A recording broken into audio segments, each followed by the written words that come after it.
Hello, world. This is Chris Aballo's podcast experiment, and I am Chris Aballo.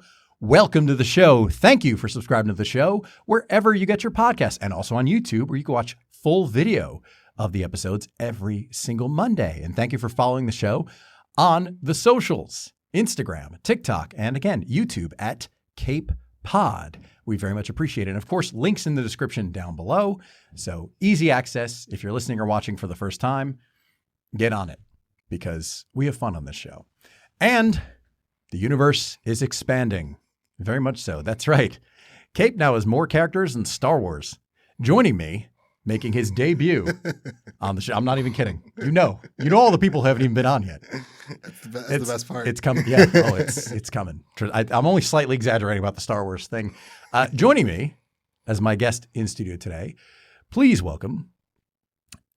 I mean, how should I introduce you as U-Goboy? U-Goboy is perfect. U-Goboy. All right, there we go. Because I'm like, we actually didn't go over that because that requires prep and planning and some degree of professionalism. That's really not my brand. That's not your thing. No, not at all. Good, I'm just man. like, wait, what are we doing again? Who are you? Do I say your legal name? What do we do? We did not cook this.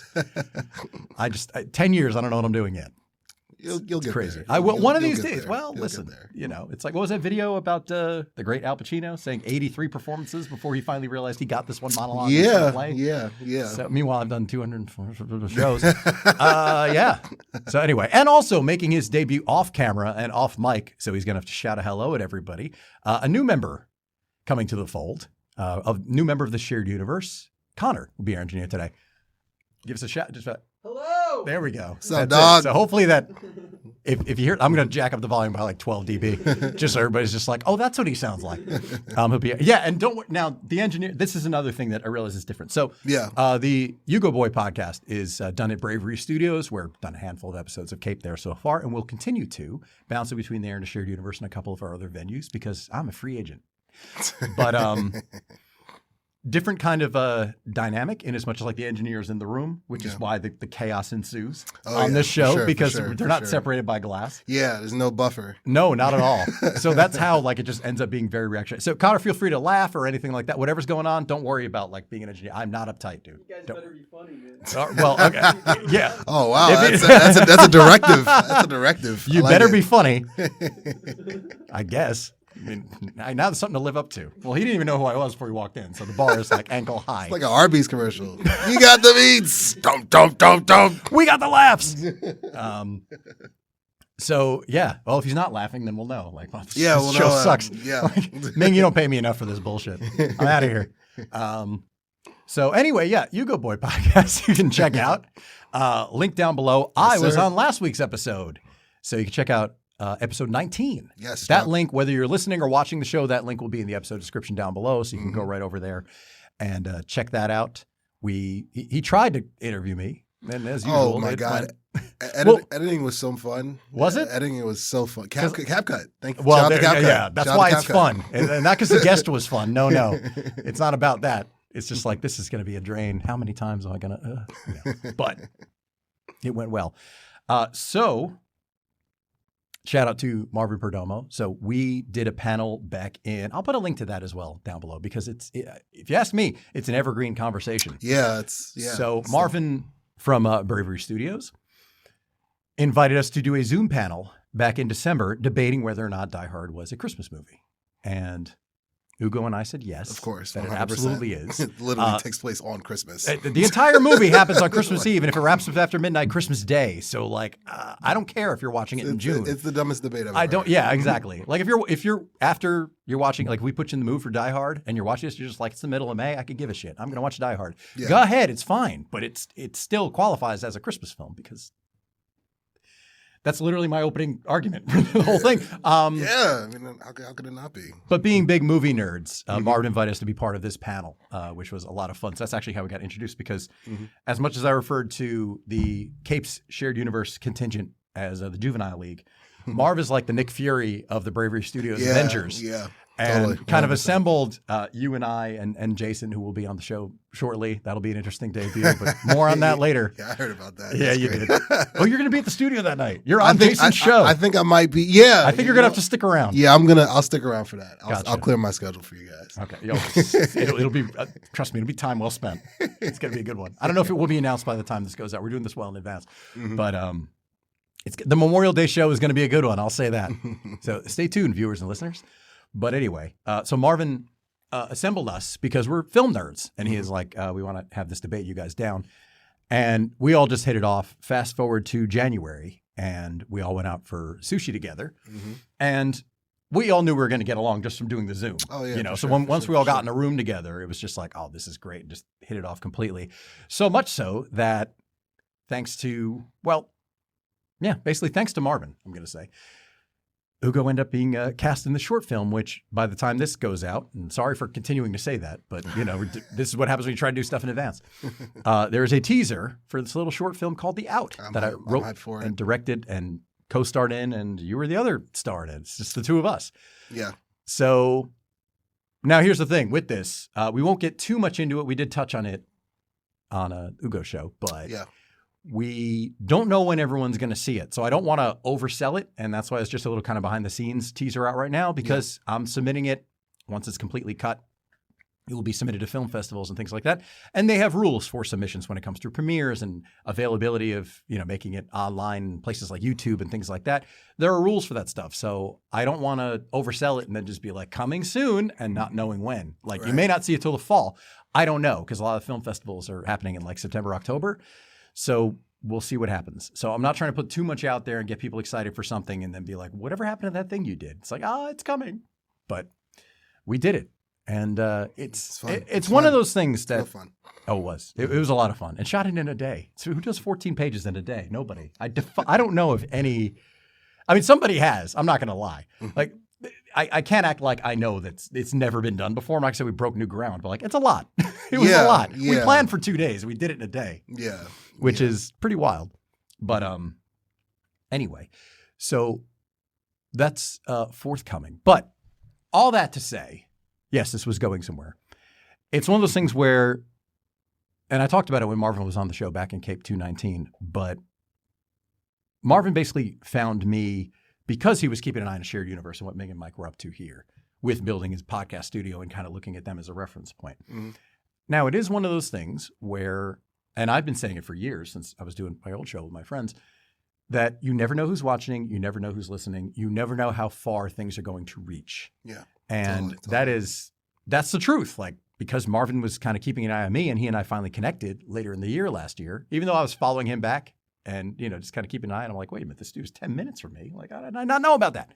He thought I was down in Cape May, though. Guess he thought, Cape, that must be like a Cape May kind of podcast. Like, there's no way this dude's going to come up to North Jersey. Meanwhile, not so much.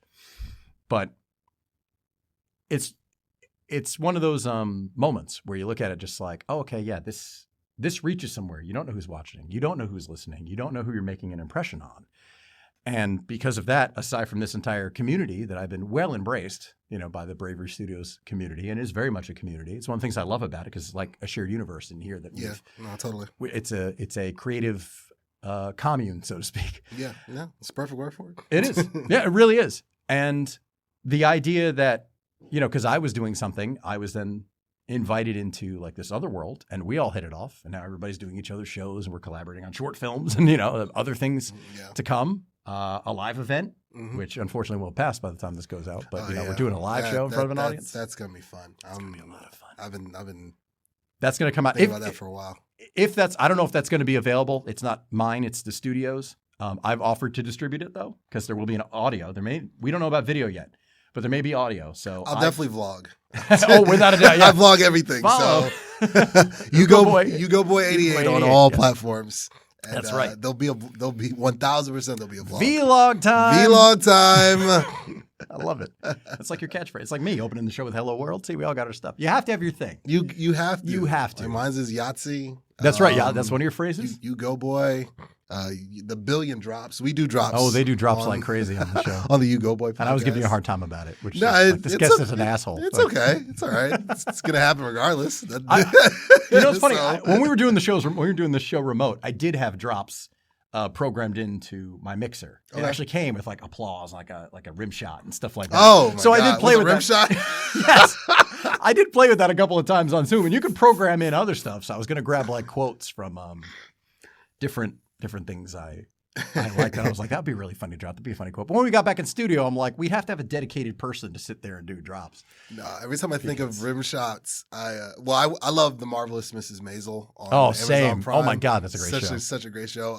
So bummed that this is the last season, but every time there's a rim shot, I don't know why that tickles me, but it's just funny. It is. It is. Like It's even better. Like, you ever go see somebody like perform live, and it's like maybe the singer makes a joke or something like that, and the drummer will just hit one. Just out of nowhere. Gets a laugh. Yeah. Out of nowhere. It's like perfect. It's automatic. We all know it. It's a universal reference point. The rim shot. There's a reason.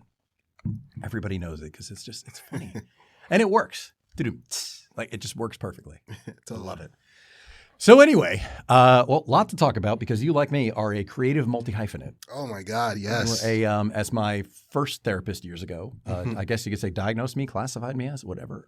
That's an interesting. Hyper creative. Okay, which was I like that. That works. I'll take that. Same. Well, that's it. I took it as a compliment, and frankly, she meant it as one because she said, you have so many ideas and so many different things you do that it makes sense for you to do a lot of things because it's more likely one of them is going to get traction somewhere. Like, you're more likely to have something take off just by the fact that you're not just solely invested in doing one thing. Yeah. You do all these different things. So it's worthwhile for you to pursue all these interests. And if you have these ideas, like, kind of see them through, because you don't know what's going to take off. And we don't. That's the thing. No, absolutely. You really don't. I mean, when I was working on a movie with you, at that time that took me up to 5 things at once. 5 hats. My mom had counted it out for me. She's like, he's busy. Yeah. And I was like, yeah. I mean, being a creative is a gift. It's a gift and it's a curse. Totally. 1,000%. Yeah. So it's like when you meet another creative, there's levels to that as well. Like you'll meet somebody that's like a casual creative that, like, yeah, I do a lot of stuff, but I don't, I just do my job and I just do it on the side. Then you meet somebody that is like in it.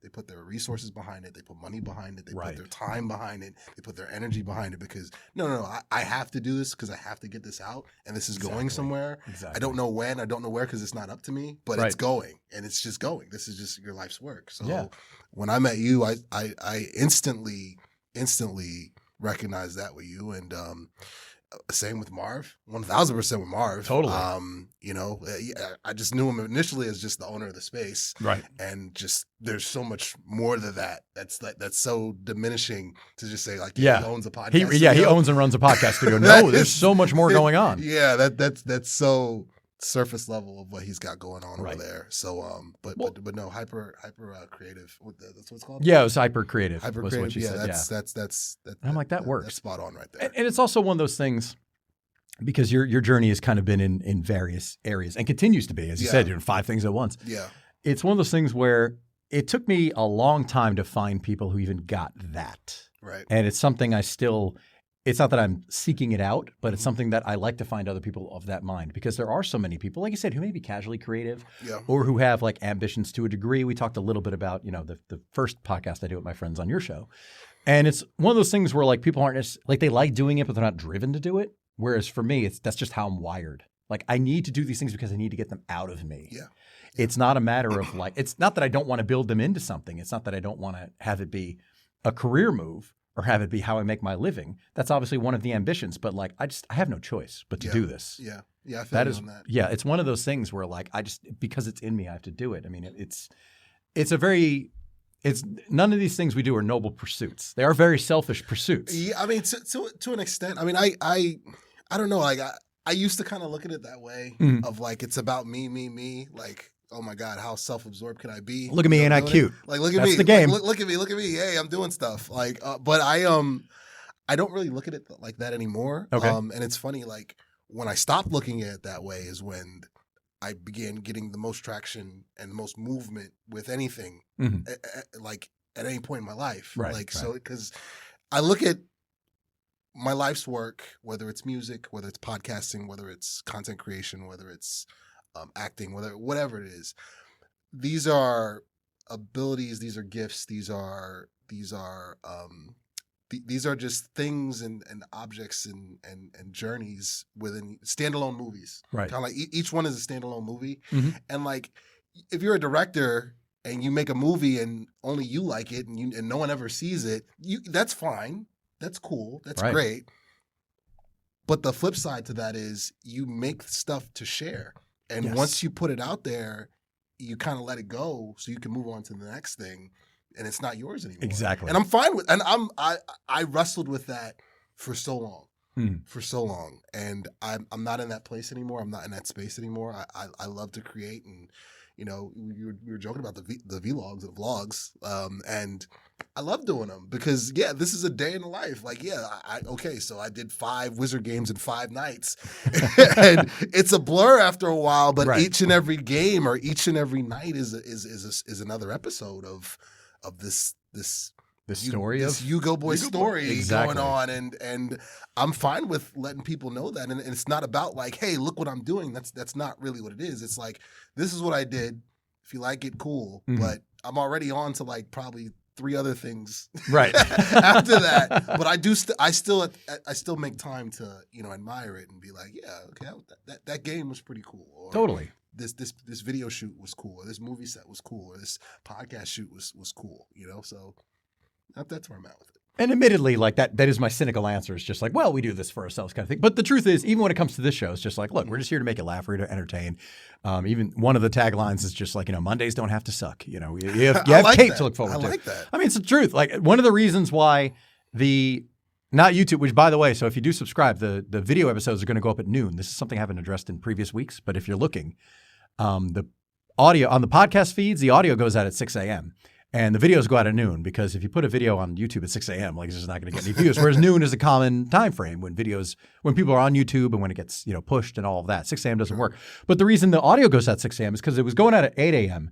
just arbitrarily for a while. But then last year I had a bunch of listeners reach out to me just like, I like having the show like while I'm on my commute to work or something like that. And like, I'm either there at 8 or, I'm already on the road or something. So like if the show's there in the morning, I would love to listen to it first thing Monday. I'm like, all right, I'll move it up to 6 a.m. Like, why not? Yeah. So it honestly is putting something out there to make people laugh and to entertain people. So I don't completely look at it as selfish. It does serve a purpose. Yeah, there is a larger thing to it. And that, we want to make it, this show is here to make you laugh, by and large. Perhaps make you think. That's not the goal because we'll let you down.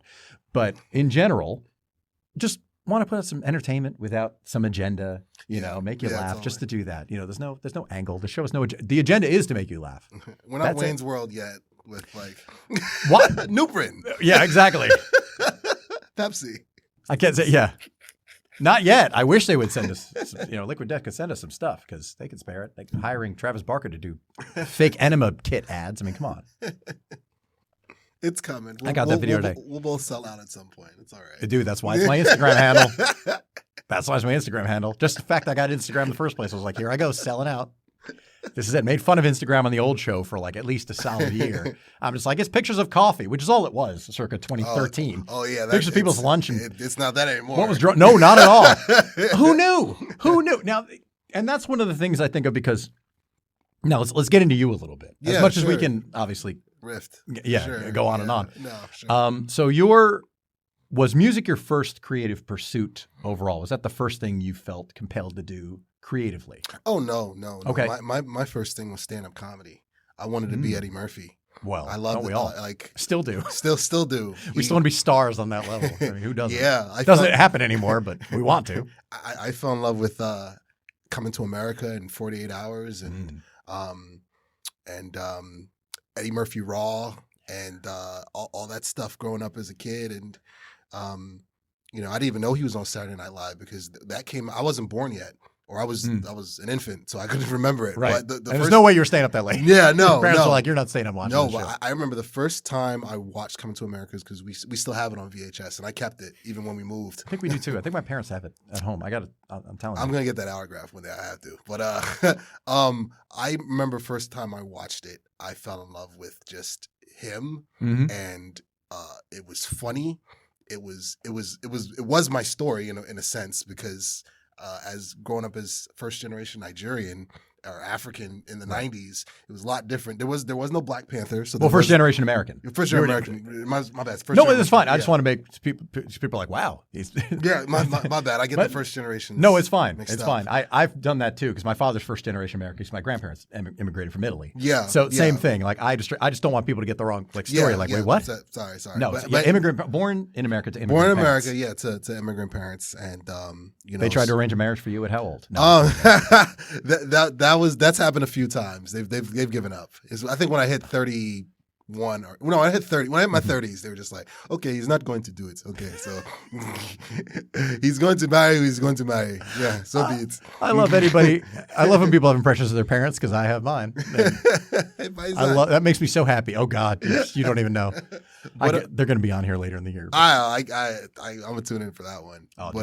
But no, stand-up comedy was my dream, and in college, I pursued it for the first time. My freshman year, my sophomore year, I was just doing open mics, and I remember I printed up flyers for the first time I performed in the Commons.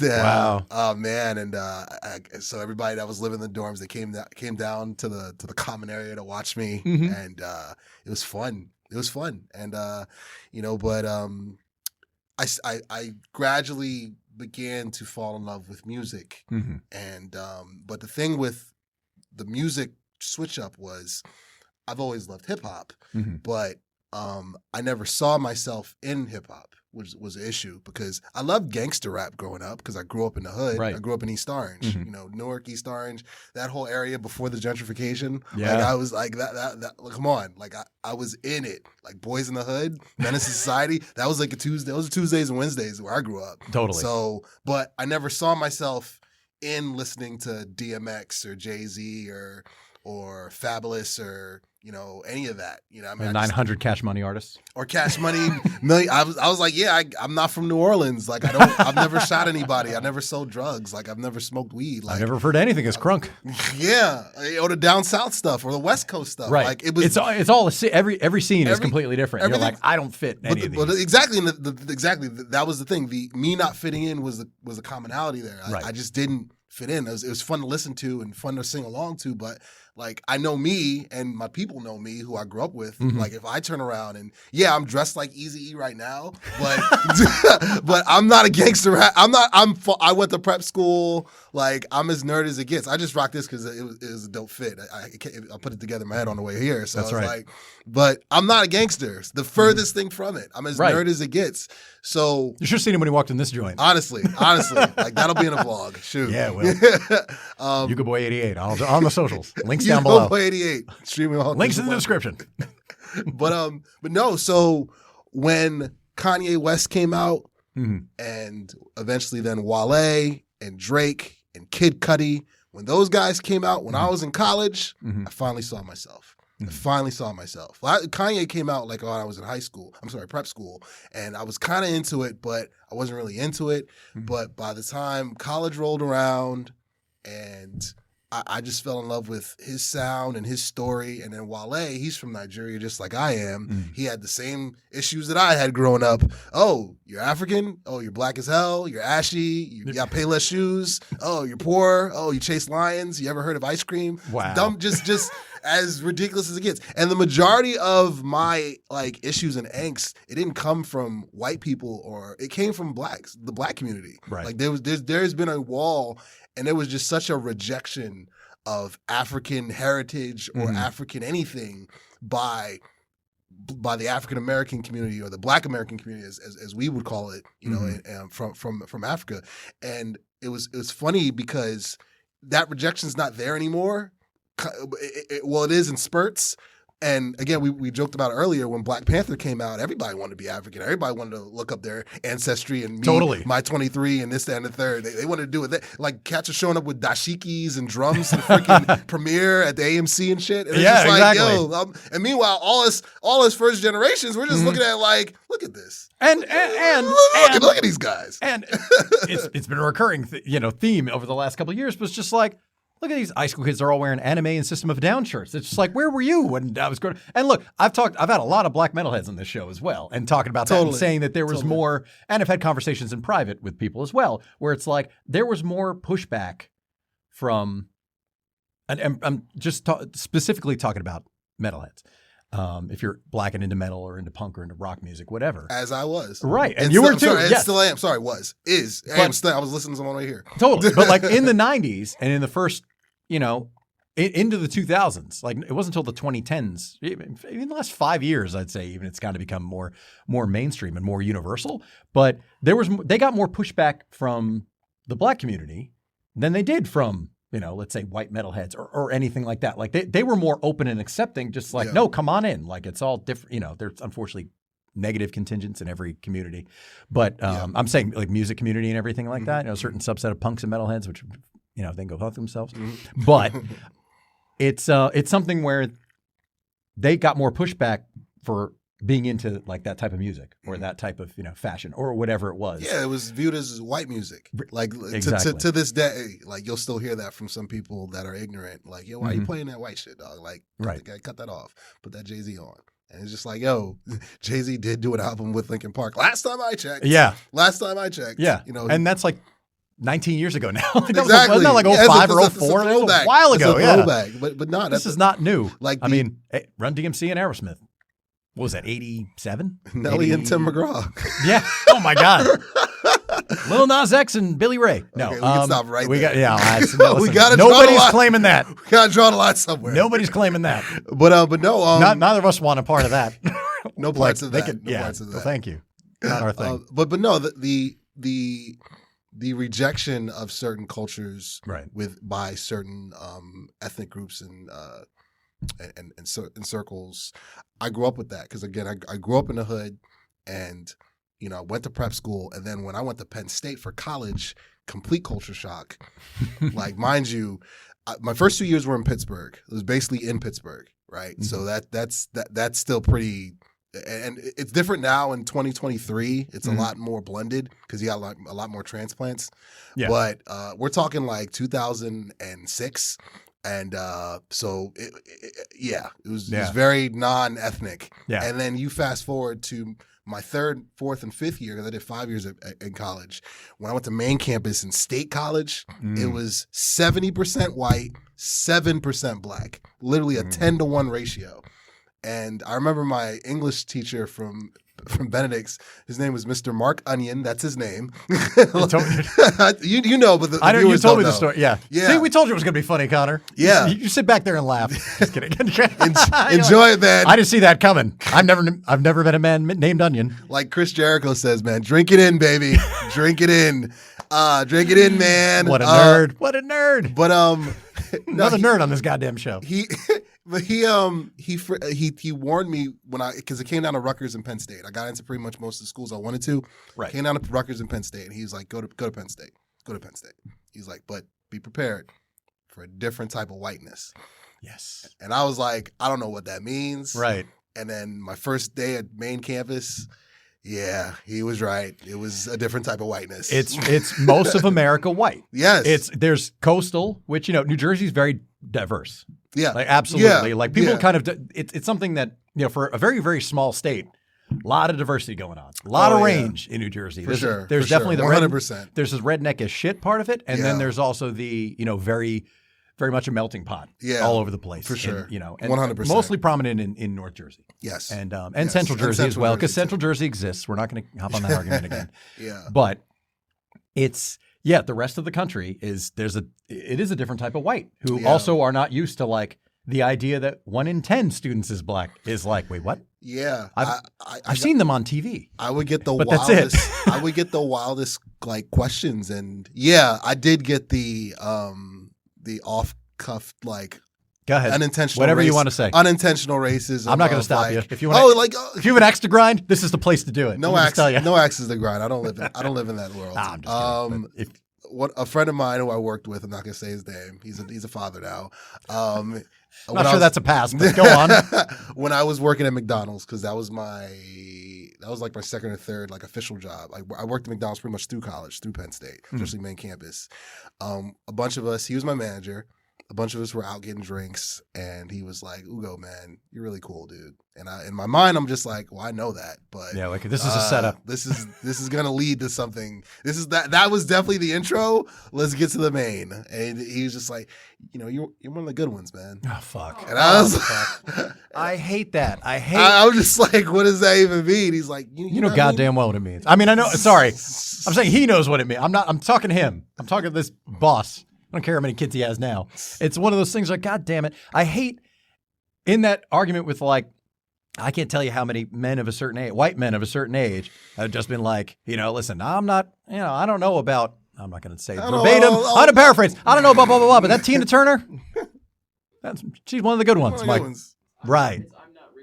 But yeah, yes, I'm not racist, but 101. Yeah, and he dropped the N-bomb and so forth. Like if I'm flipping radio stations, the River Deep Mountain High comes on, I'm going to stop on it. Is what I'm saying. It's like I'm not sure that doesn't make you racist, but yeah, but it was a lot. It was a lot that he wasn't the only one that ever said that to me. Well, in that setting he was, and at the same time, now I can obviously I could get pissed off about climb on a soapbox about that all day long. Mm-hmm. But the thing is, that's also one of the things about, and I think it says a lot about culturally where we have been at, where we still are at in a lot of the country. Not to make a social statement, that's not what this is about, but.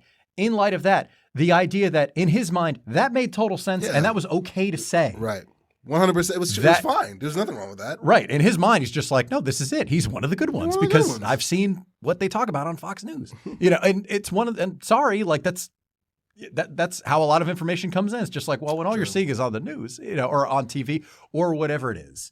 It's like, I mean, I had a friend. It's cringy now to think. I had an actor.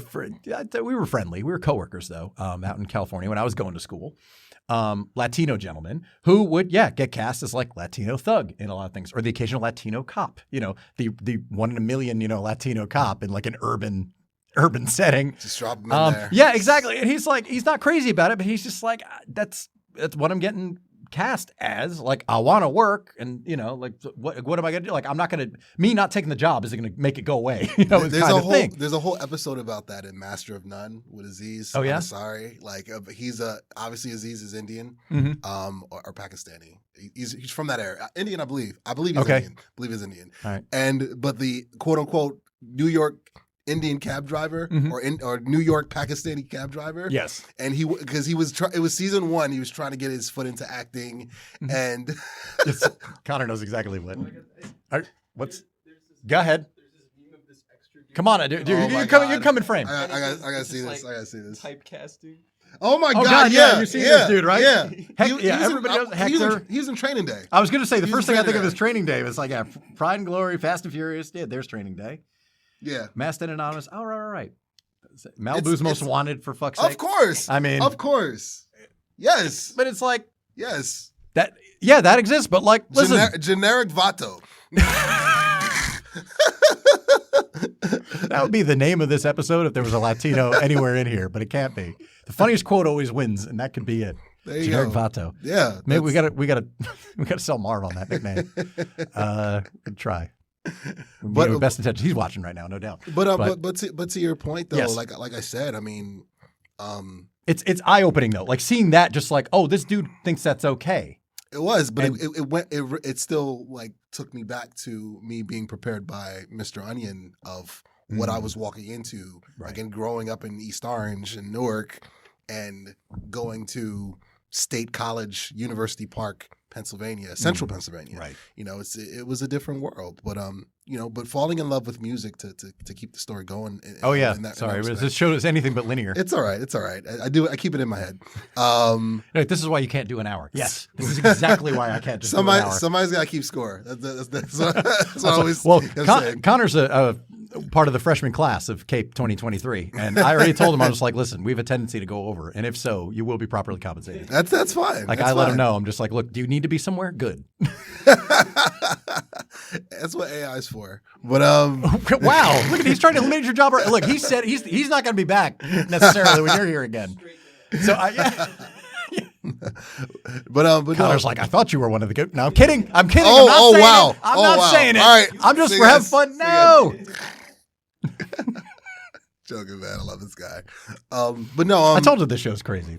no, I've seen the episodes. I know you've seen. Yeah, I've exactly. seen the clips. You went down a rabbit hole of video clips. You're just like, Oh when my can I be God. on your show? I'm like, are you sure you want in on this? Like, Yeah, I mean, how far are you willing to follow the blue-eyed devil? If you're gonna show up to mine, that's crazy. If you wanted to show up to mine, I gotta show up on yours. It's only right.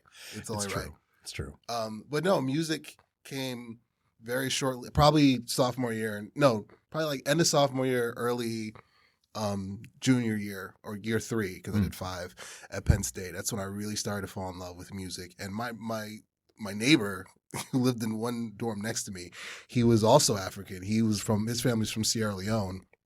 He was a DJ from DC. And he would do these ciphers in his room. And I'd always come over. I didn't know how to rap, but I did know how to freestyle because it was just, stream of consciousness off the dome. And by like the second or third time, he's just like, bro, yo, you're really good at this, man. I'm just like, what are you talking about, man? I don't rap. I'm not a rapper. Yeah. I don't play. I don't even play one on TV. Like, come on. Like, he's just like, man. He's like, you should stick with it. He's like, I do music. I'm a DJ. I would know. He's like, you should stick with it. So I stuck with it. And he gave me my first nickname. He started calling me the U, because my full name is U-Goboy. It starts with the letter U. It ends with the letter U. It's got 9 letters in it. And he was just like, yo, every time he's like, yo, this is DJ Camo's voice. It's real deep, real DC, Maryland, Virginia. He's like, yeah, yo, man, I'm saying, yo, every time that you step out your dorm room, it's like the University of Miami with the smoke.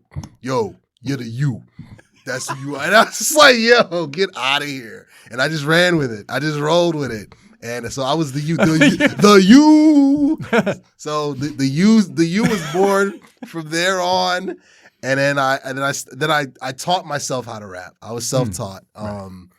It took me about 2 years to really figure out what the hell I was doing, because I was just freestyling and I was just doing similes and something like this, something sort of like this, like. It was just references. I cringe at old stuff because I'm just like, yo, Lord have mercy. I thought that was hot. I'll be writing and be like, yo, I'm about to kill him with these joints right here. You don't even know, man. When you're 20, you think everything's great because you haven't done anything yet. Exactly. You're like, this is awesome. It was awful. But I turned the corner. I tell this to aspiring artists and aspiring musicians. When you find your own production, like if you don't make beats, if you're just straight lyrics like I was, when you find people that make beats, find people that are, instrumental makers, beat makers, producers, find your own production, it's like finding a tailor. Yeah. They know how to make suits, they know how to make clothes that are just specifically made for your dimensions, that fit you like skin, like a glove. And I started meeting guys on campus and guys abroad online who just would make these beats. They'd hear my stuff and be like, yo, man, here's a beat packet, or here's a CD, because this was still back in compact disc. Here's a CD of beats. And I'd make, now these are original songs now. These aren't just freestyles over like radio stuff that I can't even sell. Like this is actually my stuff now. Right. And, Killer Cake, he was one of the first producers I met. I still have a bunch of his in the stash that I haven't released yet. And but I made this song called 5950. And anybody that's been following me since college, they always come up to me still and was like, yo, that's your best song, bro. New Era should have did something with that. I'm just like, I'm working on it. I'm still working on it. It's this long-term storytelling. You see what I'm saying? Best song you ever did was 15 years ago. Yeah. You know what I mean? And then I started meeting more producers along the way, like guys like Cinematics, guys like Oren Spiegel, guys like Mo Diggy. I met him through my brother from Atlanta, and Eddie Heartthrob, who I pretty much work exclusively with now. It just incredible. Like when I got signed, fast forward, when I got signed to an independent label, he came on board shortly after I did, because my videographer was his cousin, Randy Troy, real close friend of mine who does One Piece YouTube channels now. He's all in that One Piece anime world. I'm not, but he's got a cult following from that. You know what I mean? Nice. But he introduced me to Eddie Heartthrob, and Eddie himself is a tremendous musician, writer, singer, dancer in his own right. But he's nasty with them beats, and anything pretty much you hear recently that I've made probably in the last 2 or 3 years, 90% of the chance it was by Eddie Heartthrob who made the beat. Like the theme song, Jonah the Great, streaming on all digital platforms. Jonah the Great, the theme song for my podcast. He made the beat and he's featured on there. And it's just, he gets me. Like I'm actually gonna go record him tomorrow actually. Oh, sweet. And he just, the second I walk in, he just has it queued up. He's like, yeah, it's about that time. I got you, man. I got you. And just, he'll start making, we'll make something together on the spot. So, but I found myself once I started finding my own production, and that's what started this wild music ride, which has opened the door to pretty much everything else, to be honest with you. So you kind of gave me the broad strokes of the story with the label and everything. So you do get signed to an independent label. Yeah. And like the overwhelming majority of those stories, not exactly everything you're led to believe it is. No, it doesn't play out. Because I mean, now listen, I started with, excuse me, even though I've been writing since I was in the third grade, since I was 8, I've been writing in various forms. But for me, it was music. Started playing guitar just before I turned 16. So I just rounded up to 16. And yeah, that was kind of the start for everything for me. And as you go along in your ambitions, I'm not gonna say career. If I want to use the word really loosely, I'll say my music career. Ambitions, but like aspirations, goals. But you learn more. You're brought much more down to earth when you see the reality of just what kind of everything is. And it's one of those things that you don't know until you're in it, or until it's even within your field of vision. Right. Where you're like, oh, this isn't everything. Because people still ask me just like, so you gonna do music? Do you do music anymore? Do you still play? You know, all that stuff. It's like, yeah, I still play, but I'm playing a band anymore. But when you told me about that, I'm just like, now even though you're a couple of years younger than me, but still I'm just like, yeah, this is something that like just exists anyway. So what you're willing to talk about when it comes to like the label and sure. how that led to kind of where you are now musically. Please feel free. Like how that kind of played out. I was introduced to that situation. For legal purposes, I can't say the name of the record label anymore, but I can name some names. A good close friend of mine, his name's Drew Jackson. He was in a band called Atlas Soundtrack. Real close friend of mine, super talented dude. He was the front man. And he was telling me about this producer who has like an independent label he's trying to launch out in Williamsport, Pennsylvania. And I was like, were they the Little League baseball? Like he's got a label. He's like, yeah, man, he lives out there. I think he's from Philly. You know what I mean? He's been in LA. He used to run with Jay-Z back in the day. He's like, yo, man, he's legit. You should meet him. And mind you, I just finished college. So I was actually getting ready to work at the NFL Network. I had to end through one of my professors a layup. He gave me the contact information and was like, yo, just call this dude and you're pretty much set. It's a walk-in. And I was like, but right around that time is when I got mixed up with this independent label situation. So I met dude at his studio. I played him a couple of my tracks. I had a demo CD. I'm dating myself here, but I had a demo CD. He got through tracks 1 and 2. He wasn't really in love with what he was hearing, but when he got to like track 3, I did this song called King of the Stage, which was super radio poppy. And it's just a bop. It's still one of my brother's favorite songs, and it's got a singer on there. And I swear, it's something out of a freaking Disney movie. It's commercial. It's super commercial. It's super commercial. It belongs on the Disney soundtrack right now. It actually should be in a Little Mermaid. Honestly, shameless plugs. But 11th hour deal. Like, wait a second. Like I could be your DJ Khaled to your Aladdin, right? Maybe? No. Right? Maybe? No? Is she not from the Nigerian sea? Ariel? Sorry. We stereotyping? Yes. Definitely typecasting. I'll show myself out. But no, so I mean, he got to King of the Stage and then he was hooked. And then he heard 5950 and he was really hooked because it's just such a catchy hip hop, organic, boom bap, like 90s, early 2000s vibes to it. And great bars, great production. Killer Cake is a genius. So he wanted to sign me. And that kickstarted about a 5-year journey of recording. And not once was the word marketing used. Like the plan was that the music was going to sell itself. That's what I was told. I was told that numerous times. Right. Which again, like that was my naive thing. It's just like, we got great songs. That's enough, right? It's not. No. There's a business side to it for a reason. Yeah, it's called the music business. It's called the business of making music. Exactly. However you want to spin it. Whether you like it or not, if you plan to do anything with it, at least lose as little money as possible. Forget making money, lose as little money as possible. You need at least, if you don't know it, you need somebody around you who knows it. 1,000%. And that is one of the things that when I went to school, that was one of the things a couple of the music business teachers would say when I went to Musicians Institute. They would say, listen, if you want to make money, you're doing the wrong thing. Get into finance, get into banking. Like that's the myth. That you will be rich and famous. You want to be famous? You got to go do something else. Sorry. Like if you're doing music, it's because you want to do music, because you need to do music. This isn't about making money. This is about getting rich. This is about being being famous, getting fame.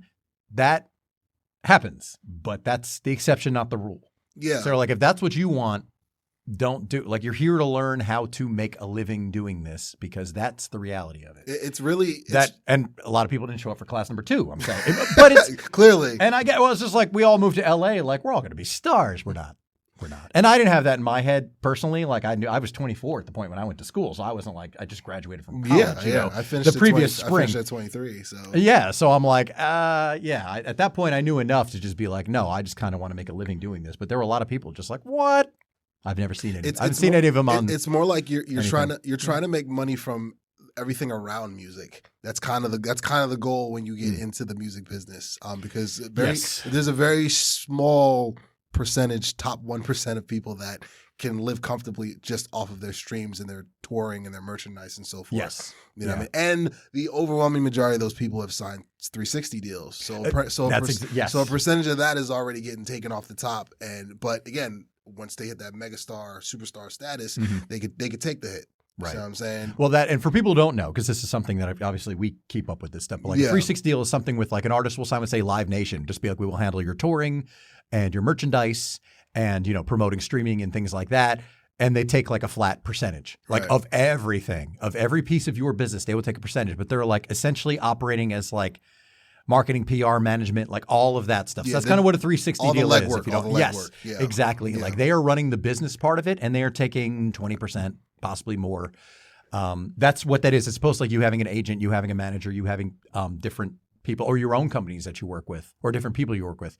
That's essentially what a 360. I mean, again, I'm painting in broad strokes, but that's basically what a 360 deal is. It's like you have like a major company that's handling all of those elements, and you're giving up a piece of it. Well, what was appealing about the independent situation and why I signed, or I was eager to sign, was because from the jump there's like, listen, we're not going to sign you to a 360 deal. We don't do 360 deals. So I was like, all right, so what are we talking? And they were saying, we're going to do a 50-50 deal. So basically you get to keep, we split everything down the middle.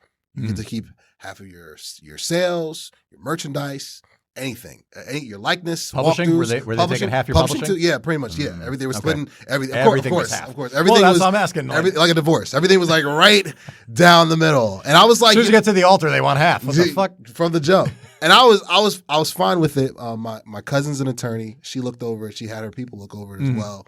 So, and she was like, yeah, she's like, you should sign, but she was like, tread lightly though, because as long as you know, you need to know this is what you're signing. He the guy, he has good intentions, but he still could be shady at the end, which he was. But anyway, fast forward to it. But what I'm saying is, I mean, I went into it though not understanding a big part of it was the politics, because it's not my record label, so I have no say over who gets pushed first. It's not a matter of like who's better, because I was the best. I was the best. When I came on board, me and Eddie Heartthrob cemented ourselves very quickly as like the premier artists, and everybody else was just kind of happy just to be there. Right. They were happy to just be like, yeah, we record music. We're in a crew. Like we're there. Like they were just happy to be there, and they were happy to go around town telling people that we in here, we in the building.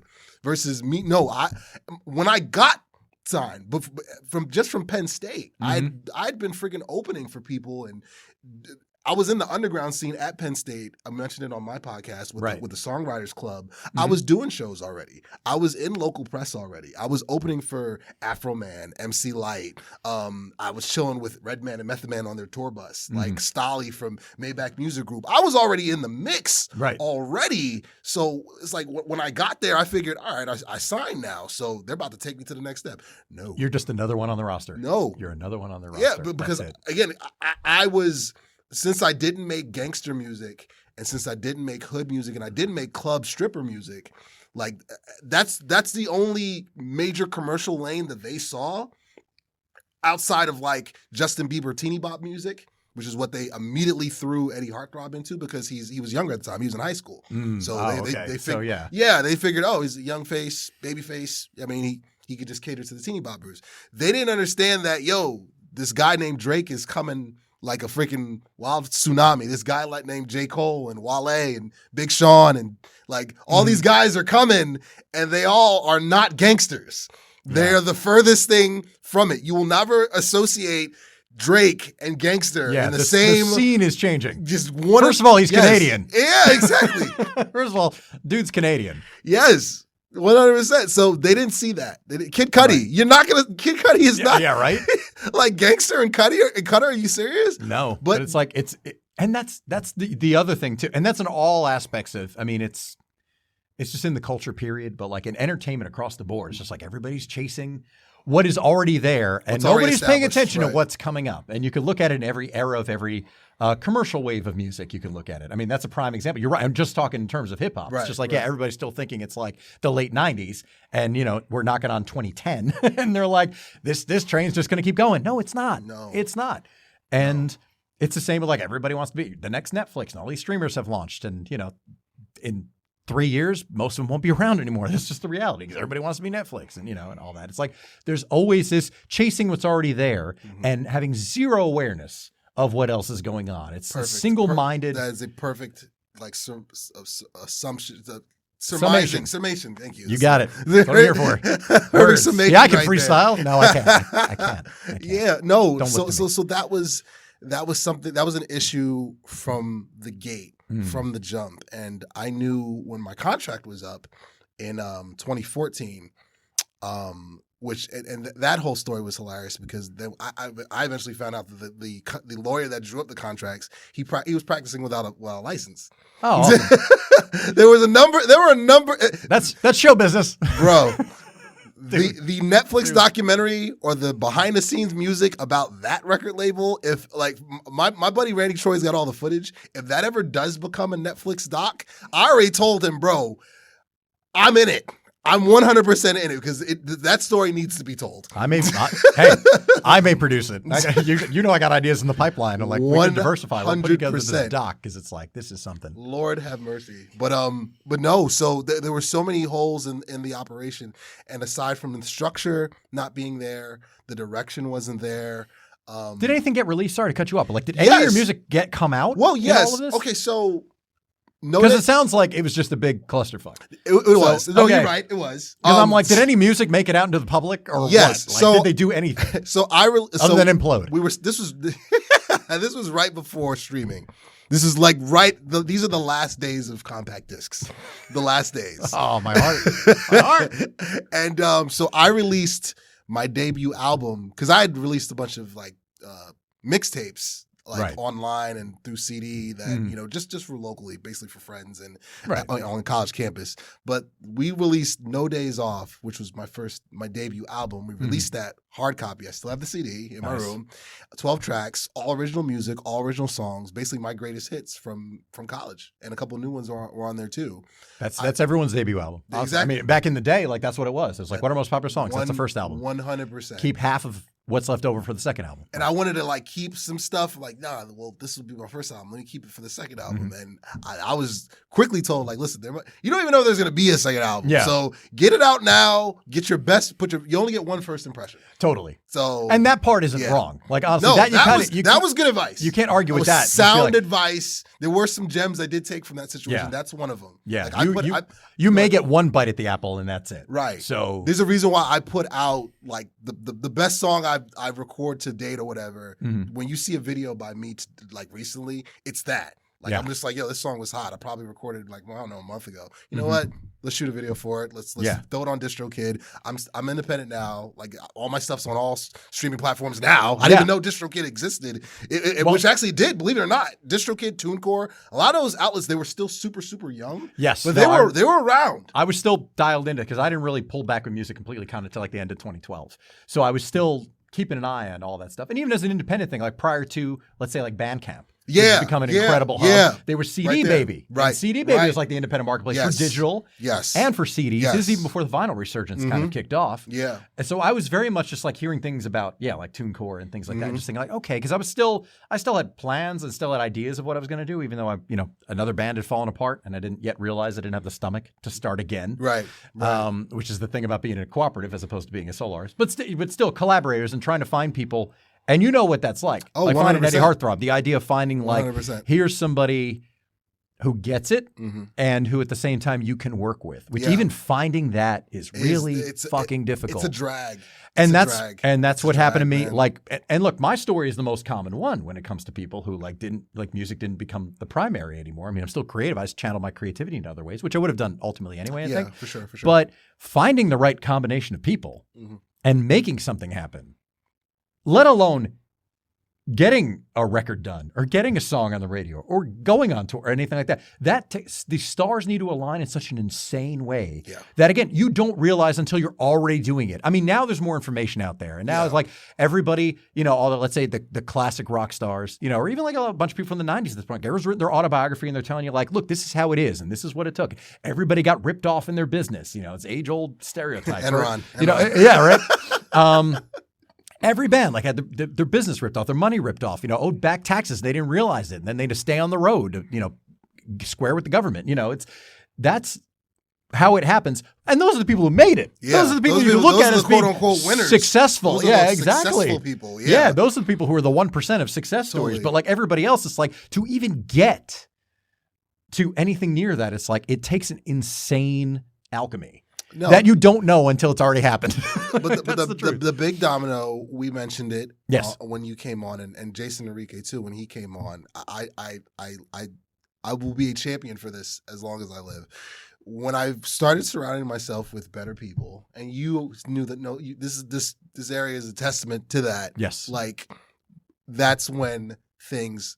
They took off. It's not even they took off like gradually. Things just like wildfire. It spread. No, it's really quickly. Yeah, really abundantly quickly. Like once I started to like cut people out, let go of some people that were seasonal that had no business there in the first place. Like I tell people all the time.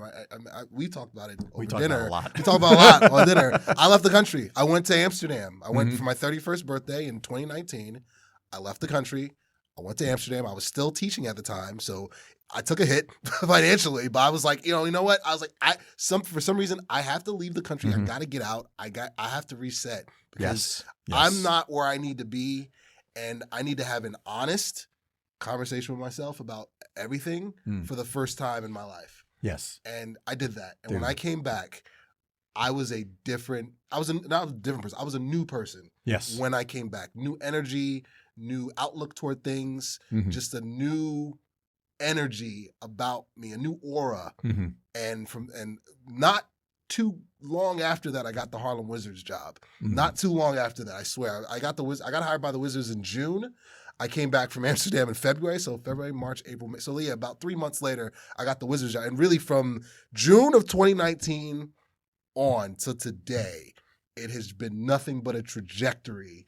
In my career, in my life, on camera, off camera, everything. Because it starts with the mindset. We talk about this all the time. It starts there. You have to get yourself right first. And look, I've gone through so many phases of this myself. And this is one of the ways kind of you and I have connected and we bonded while incidentally rehearsing the short film that we've done, which came about because we were both at a place of just like, I'm ready to do this. Hey, you down for doing this? I know you've done some stuff. And you're like, yes, I am. You read it and you were like, I'm actually in. Yeah, we can tell the story. We'll talk about that. Let's look at that. Let's put a button on the mindset. Yeah, a little bit. Because it is important. And it's one of those things. And again, we've had these conversations off mic, but I feel like this is an important thing to say because we both share on Instagram, particularly in our stories, a lot of motivational conversations, speeches, thoughts, different things to look at because it's like, you need to hear that stuff from the outside. Sometimes you need to hear it a dozen times in a dozen different ways for it to click. Yes. And there's also this idea that I think it's only something you recognize in hindsight. As we've talked about, like going through these different phases, and you don't realize what role a phase plays in the arc of your life and your story and the direction you're moving in until it's already happened. Right. Because if I knew my 30s were going to be as difficult as they were, And they were from 31. Even to the end of 30, all the way up until let's see, I moved back to Jersey. So I just turned 37 when I moved back to Jersey in 2018. And it's like, if I knew I had to go through all of that and all the disappointment and depression and anxiety and heartbreak and everything that I had to go through in that to get to this place where I'm at now, I don't know if I could have done it. But now it makes sense. And now I can, in context and in terms of where I'm at, emotionally, physically, mentally, everything. Mm-hmm. It's something you don't realize until you've gone through it.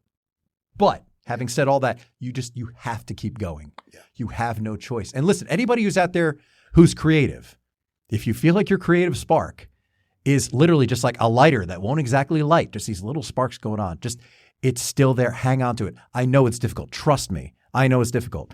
He knows just how difficult it is too, that there's a lot that you need to dig into yourself and find it to just keep going, but keep going. That's all you can do is just keep on going. Facts. Yeah. You have to trust that it's going somewhere and you can't give up on yourself. But you do need to do the inner work. That's the thing. It doesn't come easy. For sure. And you need to scrub the residue off yourself before you can move forward and get your mind right and emotionally get things right and get things together, because that's when stuff starts to happen. I could even say this just for these last few years. I mean, I was talking earlier today with the great Ming Chen from A Shared Universe. And I'm just like, it's crazy to think that 3 years ago, I'm at home checking in with my friend. I started doing the podcast again. I'm at home checking in with my friends on Google Voice because nobody knew what Zoom was yet. Yes. I'm like, Skype sucks. I'm literally going to call. I'm going to call people through my computer. And then.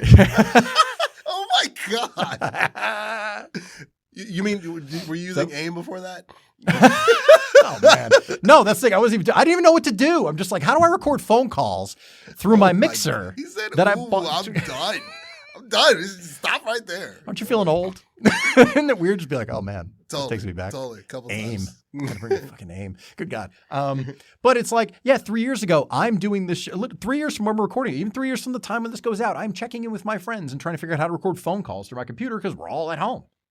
And I'm doing the show twice a week, Mondays and Fridays, shorter episodes, but I'm just like, I need to not go crazy when we go home. This is coming off of like figuring, all right, I'm moving back to Jersey and I'm going to heal now. Like I'm going to try to unfuck everything that got fucked from my time out in LA, from the last 6 years in LA in various levels. There's a lot of it's just LA life, but a lot of it was just kind of where I was at and things that I got into therapy in 2017 when I was, partway through, my time out there and all. So there was a lot of me I had to work on, but like I was coming back, I'm just like, I don't know where I'm going when I move back to Jersey. And this is also stuff we didn't get into on your show. So yeah, it's okay. It's okay. Now we're following up. This is part 2. Part 1, again, linked in the description. But there was all of this stuff that I just said at a point when I said this isn't sustainable anymore. I'm going to go, I don't know how I'm going to do it. I don't know where I'm going to go, but I need to go home and reset because I know I can't do this anymore. I literally can't. I had I believe I talked about this back in 2021. I did a solo episode the week I turned 40. And I just kind of looking back at my 30s and saying like, I can't believe how different things are now than they were 2 years ago, 3 years ago. And again, I'm still kind of at the point where now that things are continuing to happen, like I said, the dominoes are falling in the right direction now where it's like, oh, now it's who knew even then, a year and a half ago when I did that episode that I would be here in, almost mid 2023. But it was a thought of, I had a panic attack the week between Christmas and New Year's 2017. Oh, wow. All right. I was home for 5 weeks. My friend Jack got married at the beginning of December. And I just made sure, financially and all that, everything was in line. I was still working, freelancing and everything. I was just like, I want to make sure I could go home for a couple of weeks because I was going to be a groomsman. Oh my God. I'm completely like, it's late. I was a groomsman in his wedding. I didn't want to miss that, but I think the wedding was like December 7th. And I'm like, well, it'd be more expensive for me to fly back to LA and then back to Jersey for Christmas and New Year's than to just stay in Jersey. And so I said, I'm just going to stay in Jersey for 5 weeks. And 2017 was tough. I was not working in anything creative. I was still doing voiceover and everything like that. I was signed to an agency, or I was with an agency, I should say. We didn't actually sign. But I was with an agency for 2 years, and I left because I was getting work on my own, and they weren't doing anything for me or giving me any kind of feedback or anything. Again, name on a roster. Yeah. It's one of those things where it's just like, no, you're just another person. They're sending out hundreds of these to any male who fits this description. We're looking for 20s to 30s. We're looking at 30s to 40s. You know, like I'm one of however many people. And if I book, they're going to take a cut. But that's it. Yeah. I'm just another name on a list. They're not like walking you through and exactly. They want a roster of people so that they get money if one of these people books. But we're all firing off 5-6 auditions a day. Anyway, that was okay, but it wasn't where I hoped it would be at that point. I've been in voiceover for 5 years at that point, and was looking for a day job just to stay afloat. But the problem is, out in LA, not only are you competing with everybody on a creative level, trying to get your showbiz ambitions off the ground, you're competing with those same people for day jobs because everybody needs a job just to pay the exorbitant rent, the insanely overpriced rent. And because I couldn't get that, for the second half of 2016 and basically all of 2017, I was driving Uber and Lyft just because I had money at the end of the night. I could cash out and I had money in my pocket. So I didn't need to literally worry about I got to wait till my paycheck comes through, because I've been temping prior to that for $11 an hour, which was nothing. It's nothing in any state's money. Well, okay, maybe somewhere, but like in LA money, $11. Yeah. I'm like, golly. It was really, really tough. So now I'm like, I cracked $30,000 a year Uber and Lyft driving in 2016. I was like, I'm rich. I wasn't really, but like to be able to go out and make $900 a week though. I mean, I was driving like crazy and, driving 30 hours and all around the city. And it was very eye-opening when it came to just meeting people and everybody's experience. Yielded no gigs or relationships or anything because every relationship was superficial. I'm not saying it to shit on anybody. That's just the way it is out there. Relationships were superficial. What it is. That's what it is. That's what it is. That's just the way it is out there. I'm not even judging it. I know it's not for me. It's the culture. Exactly. And you've spent some time out there, so you know. That's how it is. Sure. This isn't me with my head up my ass. 100%. Yeah, or some bitterness attached. Like that's just how it is. I know plenty of people who are like, I can't do that out there. No, I'm not. But anyway, I had such a hard time struggling that year, and again with anxiety and everything like that, that I was just in ShopRite picking up a few things from my parents. They asked me to just run to the store for them, and I'm like, yeah, sure. And I literally felt a panic attack coming on. Again, there was one day, December 20-something, between Christmas and New Year's, and I was just like, I got to go. And I literally, whatever I had, I grabbed and I checked out, and I just headed back to their house, which was less than 10 minutes away, thankfully, and had basically a full-on panic attack, which I was really trying hard not to have because I didn't want my parents to get freaked out. Yeah, that doesn't. I didn't want them to freak out. Well, what happened was I had a really bad panic attack in 2016. It was right after my birthday, and I'd actually gone to I've told the story before on the show. My first panic attack, I thought I was dying, like we all do when you have our first panic attack. I went to the emergency room, spent all day at the hospital for observation, because my levels weren't going down and they're giving me happy pills and everything. And I'm just like, I was so wound up. They literally kept me I got there at 10 a.m. They kept me till 5 p.m. Oh, wow. They didn't know if they were going to keep me overnight for observation. And they didn't, thankfully, because everything evened out. But anyway, what happens to me when I get a panic attack, because as you know good and hell well, I'm a very verbal person. Mm-hmm. I get a really, really bad stutter, debilitating stutter with my anxiety because my brain's like, I'm going to take away your power. Is basically what it is. It's just like, you can communicate, you can talk. I'm going to take that away because you need to slow down. You need to stop. So I'm walking into my parents. They could just tell from my movement, the expression on my face, what's wrong. And then I can't speak. And then I'm stuttering. And now they're getting freaked out. And I'm like, and I didn't want that because I'm like, oh my God, my parents do not deserve this to worry about me. Like that's all I wanted. Like I tried to kind of play it very close to the chest as far as like nobody knew how bad things were for me and how depressed and anxious and everything I was during those years in California because I didn't want my friends or my family to worry about me. Yeah. 3,000 miles away as it is, trying to get some traction for myself. And I'm like, And basically it came down to like the route when I kind of, went inward and tried to figure it out was just like I literally couldn't stand the idea of 2018 being as difficult of a year as 2017 was. And that's when I decided during that week, I'm like, I got to move back to Jersey because if I'm going to struggle in all ways just to pay the bills, keep my head afloat, let alone beyond my ambitions, if I'm going to struggle, let me at least do it and be around the people who mean the most to me and who I'm closest to. Like, I don't need to be out there. And at that point, it was just diminishing returns after 5 years of being back out there. But, I didn't want, there's a couple, I came close at the end of 2016 to literally just packing up the car, leaving and figuring out how to break my apartment lease. But literally one night I was telling my girlfriend at the time, I was just like, I can't do this. I got to go. Like, I'm going to pack whatever I can fit in my car and just drive the fuck home with my tail between my legs. I'm so glad I did. Thankfully, she talked me out of it. I'm forever grateful to her for that, because that would have mentally done me in. That would, I don't know how long it would take me to bounce back from that. Yeah. If I had left in a huff, just completely driven by emotion and unable to, without having thought it through, just having that emotional reaction. Because I don't know, I mentally having to recover from that, from the fact that I did that way and that it came to an end in that way. I don't know what it would have taken to pull me out of that. That would have been a whole other spiral.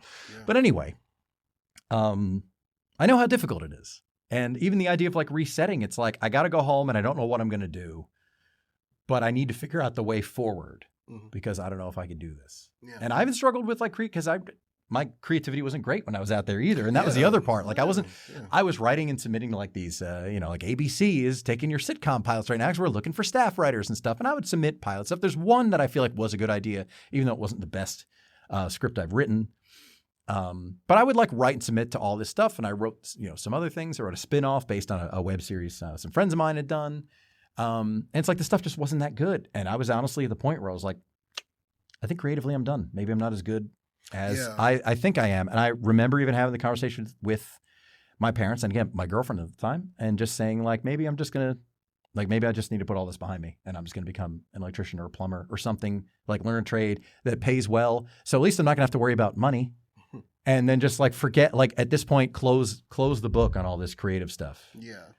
Definitely a crossroads. Yeah, for sure. And it's one, and I feel like that's because I've talked about that again, kind of in bits and pieces. But I feel like that's kind of like you're going to Amsterdam moment. Yeah, where it's like I need to reset and figure out what I'm going to do because I can't continue the way things are going. Well, the other part of that was for me, I was in education for about 7 years, but I was always like fringe, so.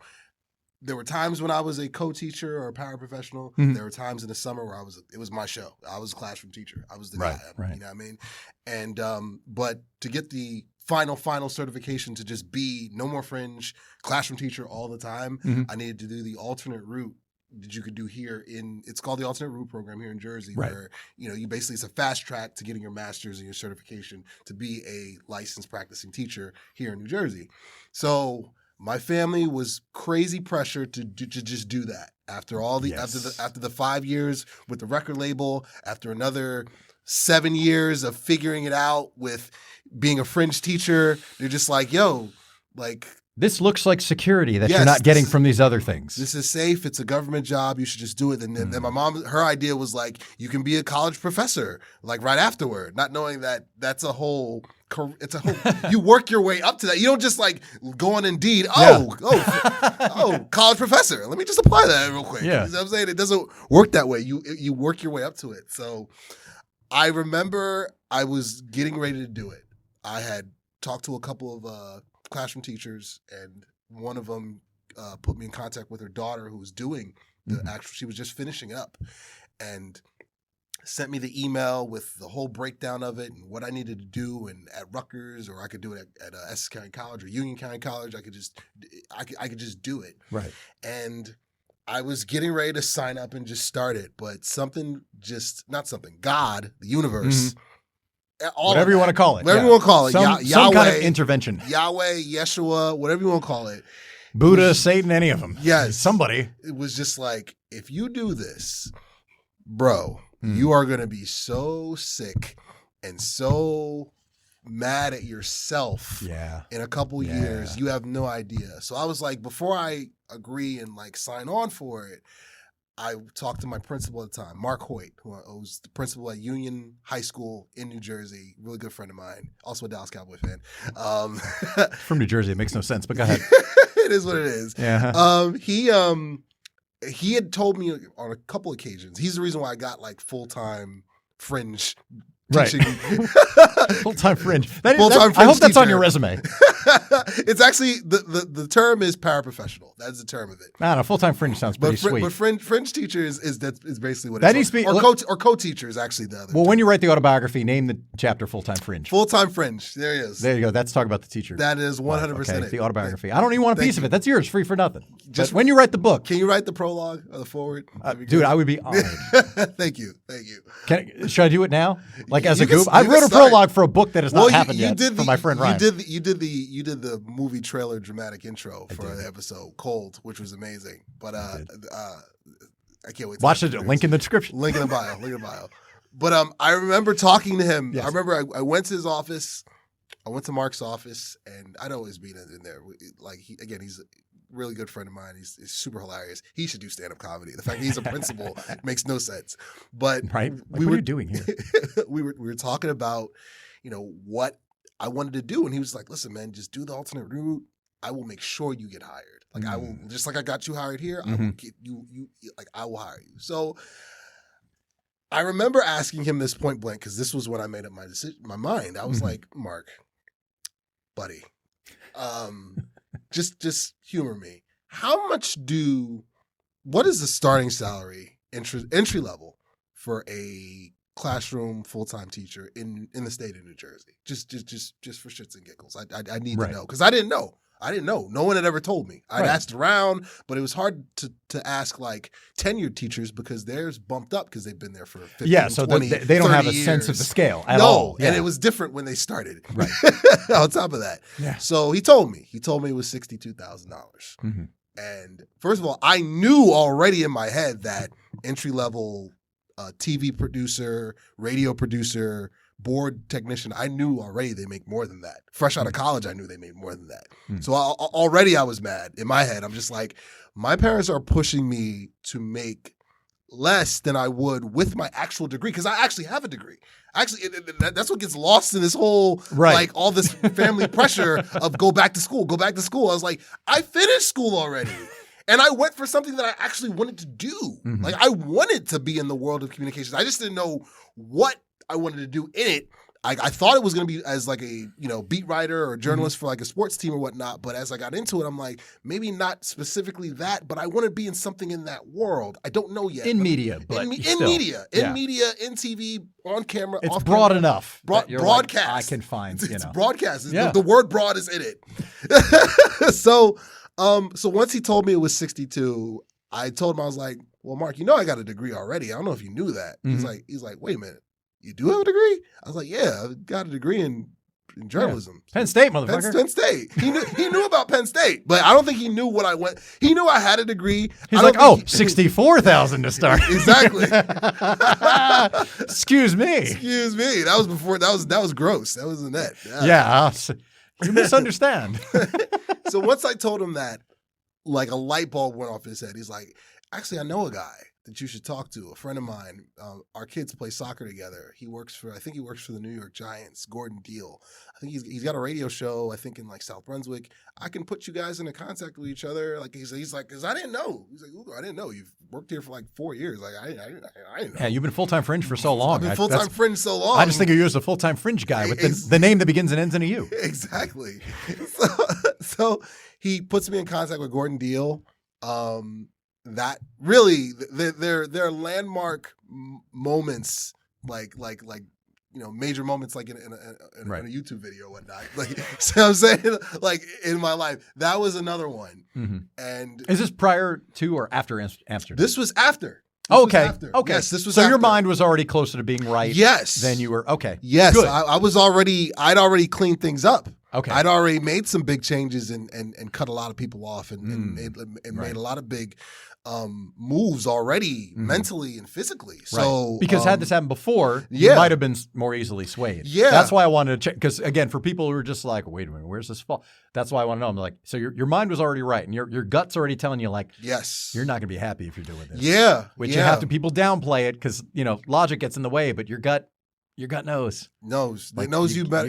You got to do this. It knows you better than anybody. You know, your gut and your mind, your heart. I mean, the three of them, they know who you are. Yeah. They know it like a back of your hand, literally. Yeah, exactly. Yeah, because they're part of it. Because they're part of it. But rim shot. Biology. See, that's what you get when you're full-time Fringe. You learn biology. You may not make a mint, but guess what? You learn the body is a series of organs. This is why now, see, Connor. This is why I said we can't do like I can't promise it's going to be a straight hour. Had we stopped at an hour, you'd have been like, "You're done." I got an ADHD brain, so if you guys were boring, I'd be out here yawning and stuff. I'd be thoroughly entertained. Dude, this you can keep flowing. Thank you. All right, good. Because I mean, look at the time, and I'm just like, if we'd stopped at an hour, it would have been like, "That's it." What happened? Yeah. Well, no, but it's like sure. like we're on a roll. So like when we're getting, I'm not afraid to get deep on this show. So it's just like, no, let's talk about this stuff. Because again, this is one of the reasons I like having a conversation like this. First of all, I know you're willing to be open about this stuff. Yeah. And also, people are open to having these conversations right now and listening to them. Yeah. All the more reason I do like putting it out there when this comes up, just because it's like, listen, there's a lot that goes into it and stuff that doesn't happen till, I mean, at this point because we're talking a couple of years ago. So you're already at 30, basically. Yeah, I was 31. Okay, this was only 5.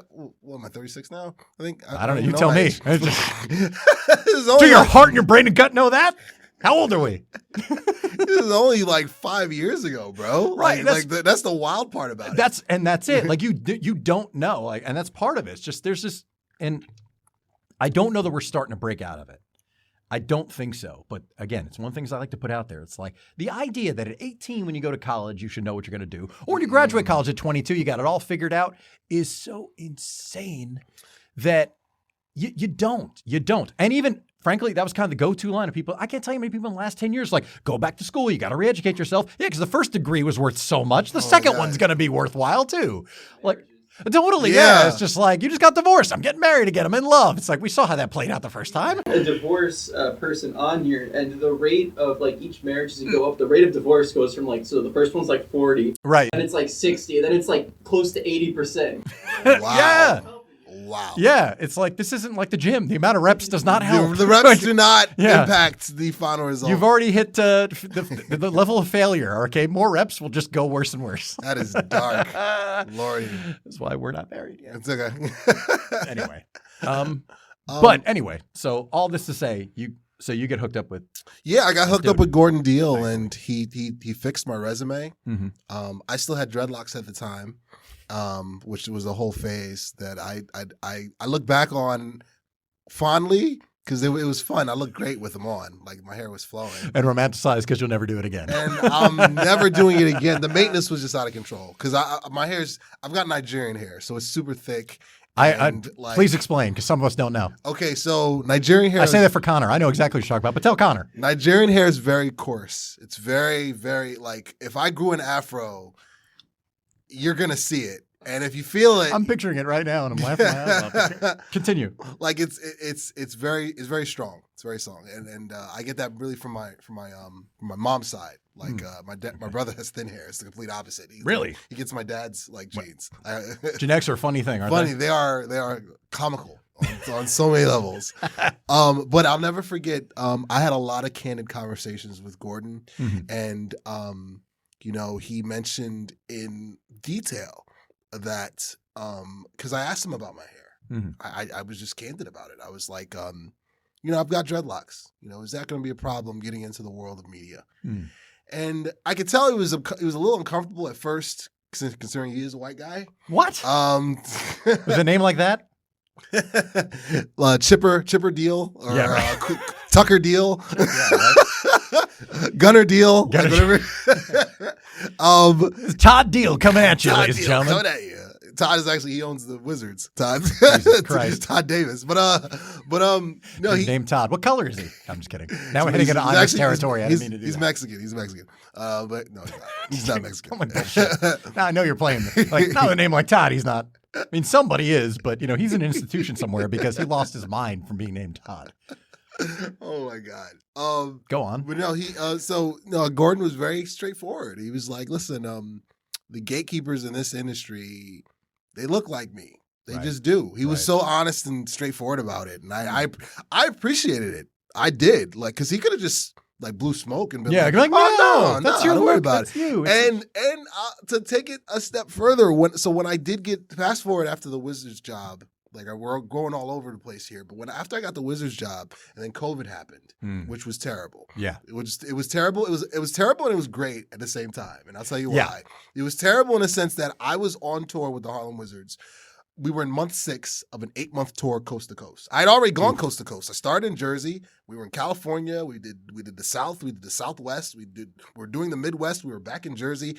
I was at the Hard Rock Cafe in a freaking loft window. Like, I had a great palatial room. We were doing 3 games in 3 nights, as well as the whatever the Civic Center that was around that area. And this is where? This was 2020. It's 2020. Right. I'm trying to remember what area. We were in Atlantic City. Yeah, I think Oh, okay. I believe we were in Atlantic City. Yeah. Well, at least you're in striking distance of home. Okay. Yeah, we were in AC.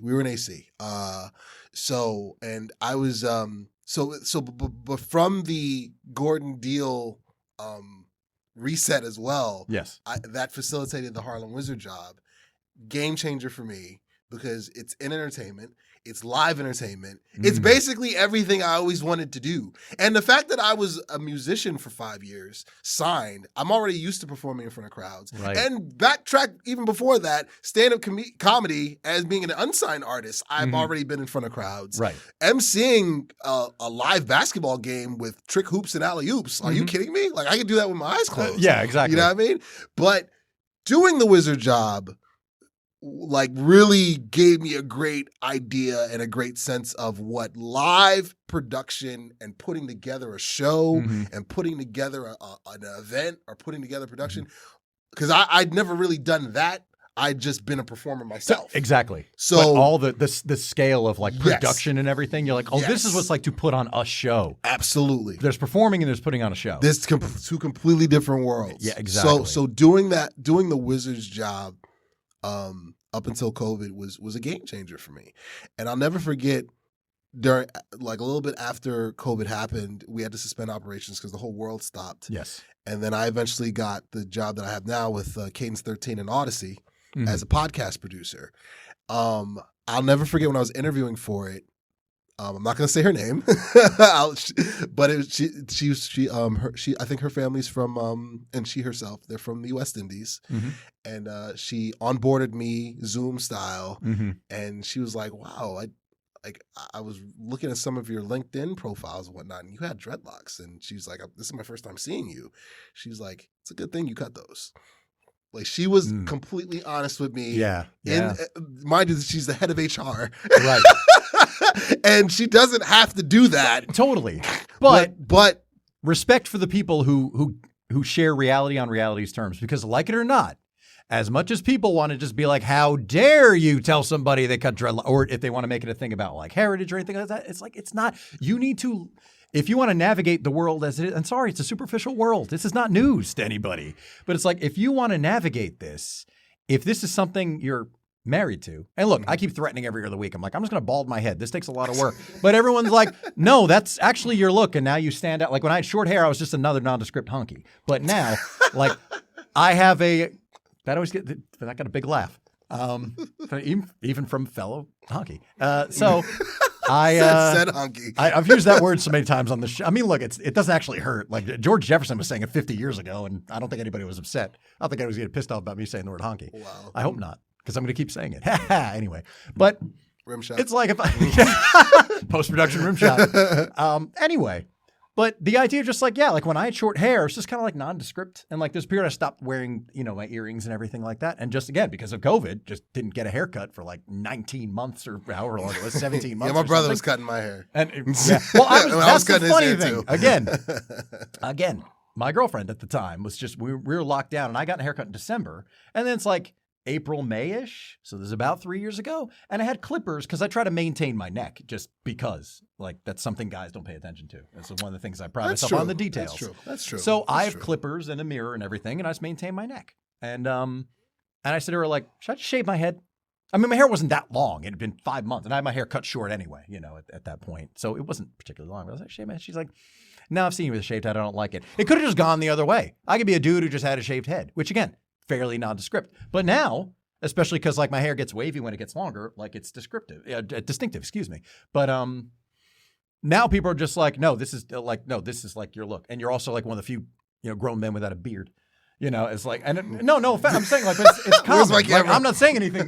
No, yeah, both of you dudes have beards. But no, honestly, it's one of the things this that was like, COVID though. This happened because of COVID. Right? And it just never went away. And you'd miss it if you shaved it off. Oh, for sure. And that's what I've said, because everyone's like, when are you going to cut your hair? I was like, yeah, I've been a goatee guy my whole life, and I still am. It's still there, you know what I mean? But the beard happened because of COVID, and I was like, you know what? I can just shape it up and do the chin strap, and my girl loves it. Yeah, so I was like, all right, I'll keep it. So that's that's kind of the funny thing is like, now it's distinctive. So even the idea, people just who have who know of what they speak, I've just been like, no, keep it, no, don't, because it's actually you have a distinctive look aside from like this is how I dress anyway, But as you know, which was so funny when we actually met for sushi that time. We're like, how did I know you wore a leather jacket? I was like, I gave you the right impression. Yeah, I must have given you the right impression. Consistent, man, consistent. You knew every time we went out for dinner. The courting process of the house.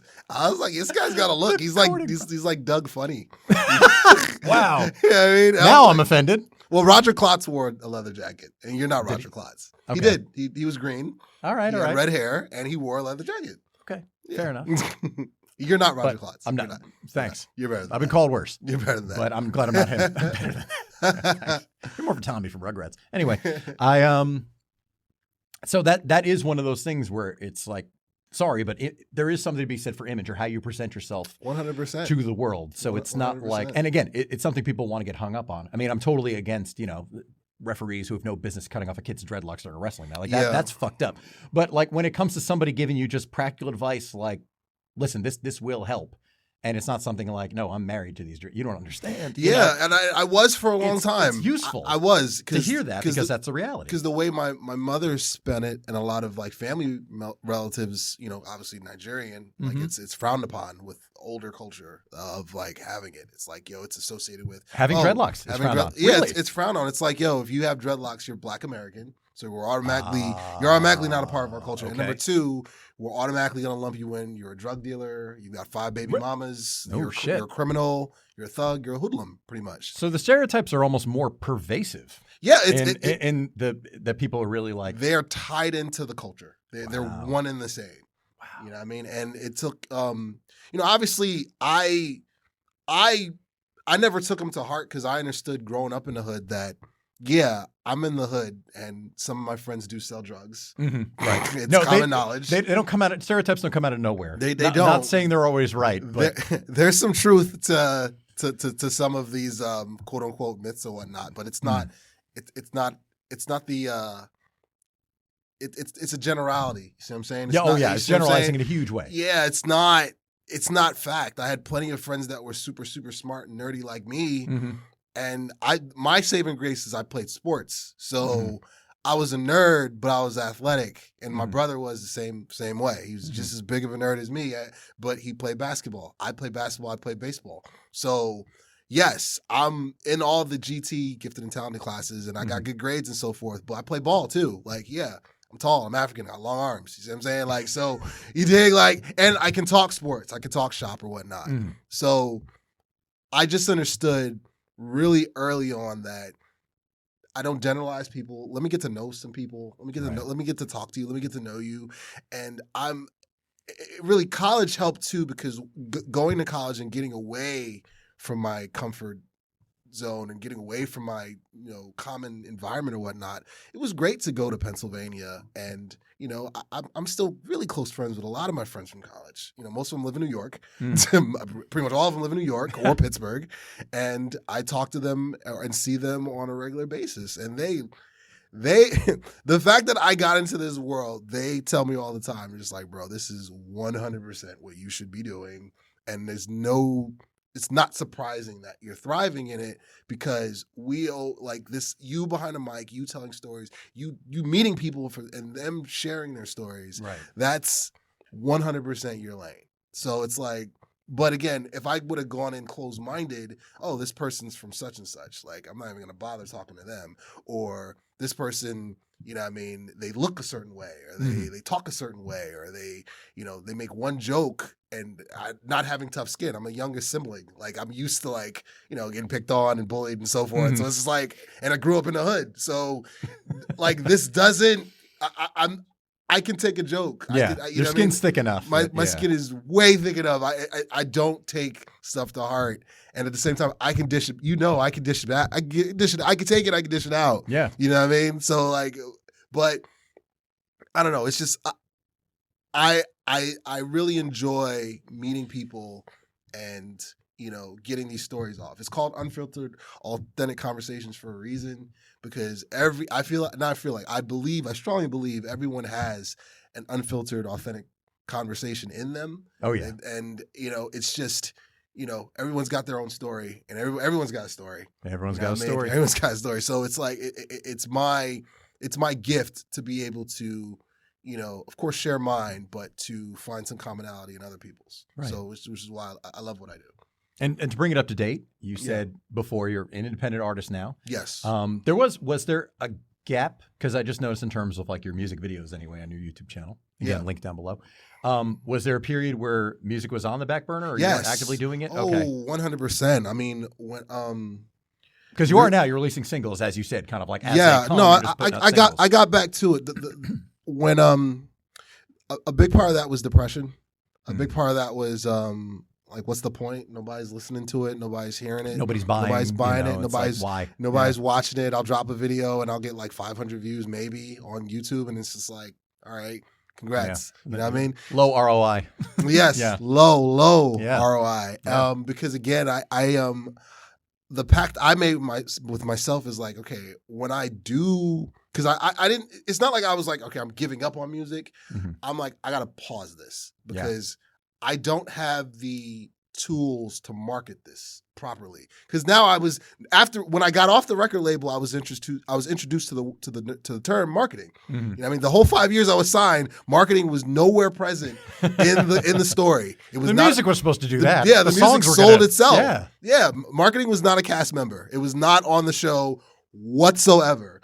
So I promised myself that, okay, when I get back to recording songs, to putting videos out, to putting content out, I've got to have a better understanding of how to get it in front of people and consistently get it out in front of people. Right. And not just that, the other part, which came to me just now, is the look.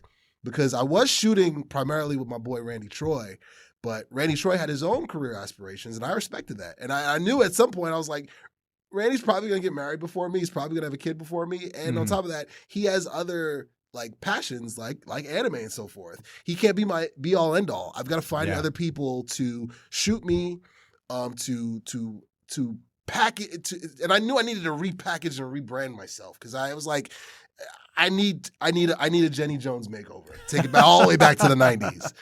Now you're dating us. Yes, totally. Connor doesn't even know who Jenny Jones is. He's like, is that the weight loss program? No. No, that's Jenny Craig. All right, we got that reference, but you didn't say shit with Jenny Jones. You know this, right? You feel old as fuck now, don't you? So do I. Jim Jones, the rapper? You're going to brand yourself after Jim Jones? Shout out to Cabo. The Kool-Aid guy? Wait, what?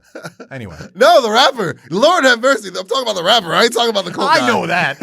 I'm just saying. I'm talking about for the camera. I'm talking about for the viewers. Somebody YouTube comments just like, this fucking guy. No. But honestly, the So you knew you had to. I knew come back to it with a fresh. Yes, with everything, a rebrand, approach, the look, everything. The sound, and the marketing had to be top tier if I was going to keep doing it. Right. When I got back from Amsterdam, that was one of the pacts I made with myself. It was like, all right, you're good at this. Like you're top tier at this, but your presentation is not. Yeah. It's not. Your rollout is just as trash as a lot of these dudes that are trying to do it. So, and you're better than that. And your music and your presentation deserves better. So that has to match. And until that matches, I'm not putting out nothing. I just said that flat out. So I think I put out a video. I think in 2018. I shot Randy Troy shot it. It was part of it was in Philly. The other part was shot in Dominican Republic, which was super fun for a number of reasons that I'm not going to mention on camera. Nope. He's happily spoken for. And I'm happily spoken for. But what I will say is I just knew that the look had to match, like I mentioned before. Yes. So Eddie Heartthrob put me in contact with A1 Vision, who is my primary videographer now, who shot with everyone. He's been on the podcast. Episode 4, which I think is to date, I believe that's the highest viewed video episode I have. I think that over 8,000 views for that one. Nice, which is nuts. Very nice. Like he shot with Busta Rhymes. He shot for Netflix Stranger Things. He shot with Jadakiss. He shot with freaking a bunch of international Latino artists. He's probably one of the most in demand videographers, not just in New York, but in the country. Period. Like A1 Vision's that guy. So when I got hooked up with him, the first thing we shot was Jonah the Great with me, him, and Eddie Heartthrob, which again, like I mentioned, is the theme song for my podcast. And it was a movie. He's a huge Christopher Nolan fan like me. He's a huge Batman nerd like me. He's a huge movie nerd like me. So we both get each other. Right. And every video we have done 6 videos now, I believe. Each and every one is a standalone movie. I think we just shot the 7th one, Whole Vibe, Willie Beeman, last month. That one's on the way. And my look, like people and friends and viewers and followers, they saw the change. When I went from the U to U-Goboy is a completely different situation altogether. Right. Like I look at older videos and I look at what I'm doing now. Yeah. And like it's not even in the same ballpark at all. So, but the A1 Vision, Eddie Heartthrob, like my circle, and I might snap. Who's my photographer? Right. Like once again, everything keeps coming back full circle. When my team became top tier and pristine, the music, the podcast, the visuals, the content just took another level. And then the marketing, I got hooked up with some tremendous marketing tools from Eddie Heartthrob and from people in my circle, which has helped too. Like really, the music videos are carrying the channel, to be honest with you. Yeah. Like the majority, they get a lot of traction. They get a lot of traction. Like every music video I've done with A1 Vision, the least one is I think at 96,000. Everything else is at 100, 102 or 120 or 108,000. Everything else is in 6 figures. The majority of people who watch my podcast, believe it or not, is on TikTok. Like TikTok is where the podcast really took off. Like we're at about 300,000 views on TikTok, and that's just off of 20 episodes. And I've only released 17 of them. So, and the podcast will be a year old. In a couple of weeks. Yeah, in June. In June. In June 9th, my brother's birthday. I earmarked that on purpose. June 9th, the podcast turns 1. I think by then we'll probably be up to episode 25 or 30. But the traction and growth in a year's time, like I didn't see it coming, and I'm fine with that. I'm okay with that. I'm good with not knowing sometimes. Like that's the other pact I made with myself. I made a lot of pacts with myself. It's like I was such a control freak of like I have to know and I have to have my finger on the button of everything, and I need to know, but not. But it goes back again to the point. Once you put it out. And once it goes public, once that YouTube video goes public, or once that clip that you clipped up in your dungeon, in your war room, your bat cave, once that goes public and you let that shit go, it's not yours anymore. Right. It doesn't belong to you anymore. And that's it. Letting go. Yes. And it's something it's something I had to kind of, it's a way I had to grow. The idea of like, but this idea or this whatever it is, you hold it as so precious that you also are kind of reluctant. And I'll admit it held me back in terms of music because there are a lot of things that said it's not good enough, it's not good enough. I mean, there were songs I didn't even bring into rehearsal to present to my bandmates because I'm like, it's not good enough, it's not good enough, it's not good. Just hold it as just like, and I don't know if it's narcissism. I don't know if it's a lack of self-confidence. I don't know exactly what that is. And I've tried not to overanalyze it's all that. It really probably is. It's probably a deadly cocktail of all those negative things. It's a giant Molotov cocktail. Yeah. Throw some anxiety and depression in there. Exactly. And fear. And like, I can't. And really fear. Fear is that's the lighter. Lighting the cloth. Lighting the Molotov cocktail. Molotov. Yeah, that's the fear. You're right. You're right. It 100%. Because like, my thing, it would always be like, oh my God, like what if people think it's like What people hate it? Like, what if it sucks? Right. What if it's not as good as I thought? Like, you know what? I'm not gonna put it out. You know what? I hate it. Exactly. You know what I mean, and then you get in your head, and before you know it, something that's like really probably maybe your best. What you've done is always your best work. Your most recent work is always your best work. I rejected that for years. Mm-hmm.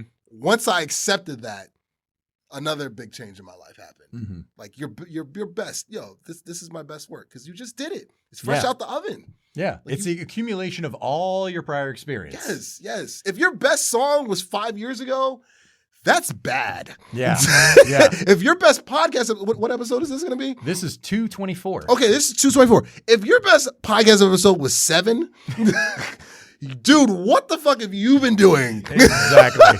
Let me say for the record, it's not. Exactly. Don't go back and listen to Cape 7. Just don't. Like, I went back and listened to episode 1. I watched episode 1 with Dave Sturcio from back in June of last year. Mm-hmm. There are no graphics. There are drops. Drops are in there. No way. There's no graphics. I don't even have a U-Goboy.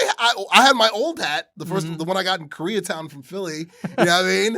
And they had a U-Goboy podcast hat? Wow. Yes. The one bootleg before we I had it made out there. Okay. I didn't know Amazon makes better ones, believe it or not. Shout out to Jeff Bezos. Yeah, I know, the merch on demand. I know. Who knew? Who knew? I have that stuff saved too because there's people just like, can I get a shirt? I'm like, I don't have shirts. They're like, why not? I'm shout out to Amazon. Amazon, Jeff Bezos. I know he gets a lot of crap for like trying to take over the world like Elon Musk. They make some good freaking hats. They make good hats. This is testament to it. I just had somebody ask me for a cape hat a couple of days ago, actually, because he wears hats. He's a singer and he wears hats at every show. He's like, I will wear it. You got a hat? I'm like, I don't, but if you're going to wear it now, I'm going to get one. This costs $6 to make. Disclaimer. Oh, it's on now. No, people have been asking me for merch. We got a bunch of very well-loved quotes from this show, from the history of the show, especially the recent history of the show. This era, Cape Mark III, that those there need to be shirts. People want to wear these quotes, or we'll put them on stickers or whatever the hell. You know I'll wear them. Oh, I know you will. You know I'll wear I them, know bro. you will. So please, merch me up, man. It's going to happen. Mm-hmm. What was the inspiration to, again, to completely bring us up to date? Sure. What was the inspiration to finally start doing the podcast? Because you're still new. Yeah. I'm not saying that is, I don't mean that in any pejorative. It's true. I'm saying you've been doing it for a year and you're still figuring it out, which is, you all do. We all have to do our reps. Facts. Big facts. So I was doing the bass podcast with my brothers from Penn State, and we're still doing it. Life has happened, so we went on a bit of a hiatus, but I think we're going to get back to recording in person because we were doing virtual all throughout COVID. Yeah. And even the year after COVID in 2021, we did a ton of episodes with the four squares. Yep. We all did them. Like Clubhouse or whatever. And, so I'd been wrestling with what my show would look like the whole time of doing the bass because I'm a producer on there too, but I don't do the editing for that. My boy Jose does. But I was like, I'm not ready. It's not ready yet. It's not ready yet. I started to fall back into some old habits of, you know what? I'll get to it, or I'll get to it, or I'll get to it. You know what I mean? I got to get this. I need this. I need this. I need this. So what put it all together is when I got invited on to the Under Review podcast at Bravery Studios with my girl Danash. Her cousin I went to Benedict's with.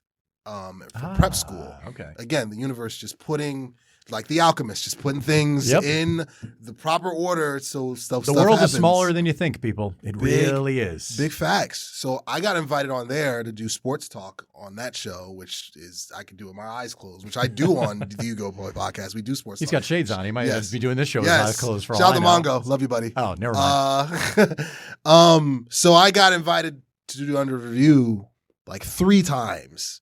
This is God talking to you, man. By the third time, I remember driving, because she always records hers at night. I'm driving at night to Bravery Studios for the 3rd time, and it felt like someone was in the car with me. I'm not even exaggerating. This is exactly what I was feeling driving. I felt like someone was next to me, talking to me, was just like, so, I mean, you have Marv's number. Mm-hmm. Yeah. You're going to see Marv again.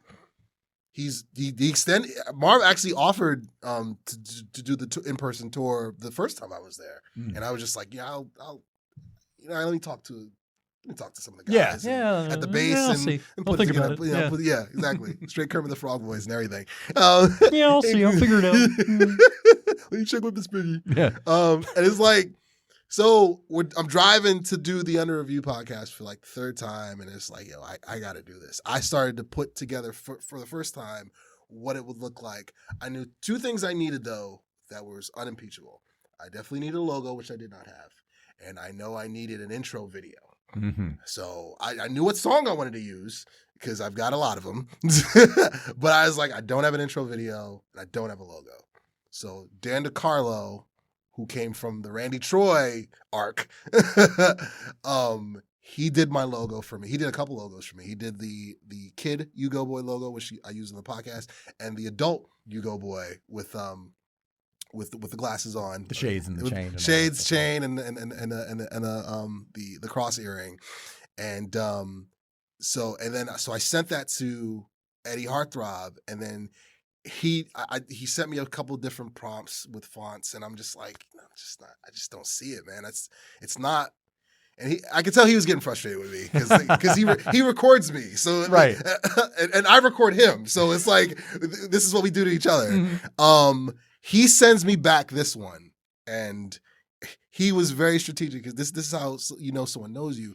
This is Marvel font. I think I've told you before, but this is Marvel font. This is the actual font that Marvel uses on like the posters and before the movies. So he put the U-Goboy podcast in the Marvel font, wrapped it around the logo, and was just like, "Yo, man." And I'm just like, "Yes, yes, that's the one. Yes, this is. I knew it. Is it? This is it." He's like, "All right, cool, we're done." And then he made me the intro video. I made some tweaks to it when he showed me what CapCut was, because I didn't even know what CapCut was. I just knew Final Cut Pro from college and iMovie. So I created the intro video, and he did the logo, and then I was like, you know what? I know people to bring on from just life. So, and it really took off. It was a lot of. I know that was long-winded, but that was a lot. This entire show is long-winded. Are you kidding? It was I'm a saying lot. Cape, not this episode. This episode falls right in line with the rest of the other 223. That part. Yeah, a lot of moving pieces, but once I got those final two pieces, like Voltron, right, and I'll make the head. I mean, it all came together, and I knew I wanted to drop on my brother's birthday, so I could have a nice marked date, and it's been a ride, man. It's been fun, and we're just getting started. I can't believe it's been a year already. You know what I mean? Exactly. And I loved when you came on, man. I did. I mean, we had fun. We had fun. I knew when we did the Die Hard panel, I was telling Jason this. I didn't tell you this. I was like, from the first 2 minutes, not even the first 5 minutes, I was just like, I'm getting everyone on here on my show. They don't even know it yet, because I just know that the energy's there, because we all do this, so we know what this world entails. Yes. And the conversations are going to be really good. And that was the thing too with even doing the panel, because it's just like Marv had us on, a host in his own right. Yeah, a podcaster. Yes, exactly. Having 3 other hosts on, where it's like we all do group shows, we all do interviews, we all know how to take the ball and run with it, we know how to pass the ball. So and I say this all the time, I do this on this show. Like, it's just like, I make sure I get ringers. I'm like, here are people who show up who like, I could just sit back. I don't need to say anything. Like, I could just let the people I have on go. And that's fine. And like, that's what he did. He stacked the deck with getting all of us because he knew we'd be fine. And at the same time, he's like, oh, they're all movie nerds. This is going to work well. And it did. Yeah. And that's what I was just like, and again, even that, it's, when you click with people, which you ultimately needs to happen in person, which was solidified when we all went out to sushi that night, which was amazing. Yes. But even on Zoom, it's just like, we all get along. This is going to be just fine. He gets it. This is going to be just fine, and that's why Connor fits in so well, because he's sitting here and he's enjoying himself, and he's just like, I thought tonight was going to be a big drag, and here I am now. I'm actually laughing and I'm entertained. It's like, this show's not so bad after all. Ming warned me, and yet, here I am at 10 p.m. Anyway, that pretty much brings us up. Now I'm going to do post on my shows. I normally don't. I may have to. But that does bring us basically up to date. And To see this, and again, we've talked privately about a lot of the stuff that, the importance of like mental health and getting your mind right and things like motivation, yes, and all that, because there's a lot of great information out there, and a lot of you can learn from other people's experience. I'll say that too. Other people have gone through stuff and they're willing to share it with you, so you don't need to go through the same things, but you may need to hear some things a couple of times before they finally click. I can say that's absolutely true for me, and it takes. I can't remember. I would love to give credit with who said it, but I can't recall who said it. And I know people, talk about like, motivation doesn't matter. It's just like, discipline's more important, blah, blah, blah, blah. It all counts. Yeah. But the idea of like, when it comes to motivation, I wish I could remember who said it, but they said, it's like taking a shower. You don't take a shower once and you're clean and that's it. It's like you need to keep doing it. Like you need to keep it in there, because otherwise, and look, I completely agree. It's like, you need to keep putting good thoughts in your head, because as people who are, predisposed for whatever reason with anxiety and depression, it's like, well, we need to put good ideas in our head, because left alone, I share the quote, stand guard at the door of your mind, or something like that. I'm forgetting exactly what it was when I hit 100 days of meditation earlier in the year, 100 consistent days in a row. But that's what it is. Like when the guard at the door of my mind falls asleep, that's when the thoughts come in, and the unhealthy thoughts, let's say. And it's something you need to make sure you're putting good information in. You got to make sure you're getting things right, scraping off the residue. And it's tough. Oh, man, it's tough to go through. We even talked about it. Maybe you don't want to say it. But like, are you in therapy, or have you been? Are you currently? I haven't done the therapy thing. Here's why I haven't. I'm not opposed to it. I think, right. I know unequivocally, because I'm big on manifestation, and I want to say the overwhelming majority of things, especially post 2019, has come into fruition. So I already know I'm going to need it when bigger life moments take place, when marriage takes place, when kids take place, when you're out of your depth. Yes. When you're out of your depth. Big life changes are going to call from, just with the way my mind's wired, 1,000% I know I'm going to need it. The reason why I haven't done it to this point is because I've been the therapist for so many people in my life. Like I'm the Dr. Phil for the much better looking. I am the Dr. Phil for so many people in my circle, relatives, close friends, my brother, both my parents. They come to and I shied away from it. I shied away from it for a number of years, and it's not easy. It's because unless you were completely made of steel, it's hard to not absorb other people's emotions in some way where they just roll right off you. It's a bucket, man. You do take it on to a degree. It's a bucket. You're right. Everyone has their own, and it's not an endless. It's not an endless well. You know what I mean? It goes empty, and when it does, I can't talk to you today. Like I can't. Yeah. Even to recognize that, that is an acquired skill. Yes. So that's a developed skill, I should say. And I'm so used to. Again, I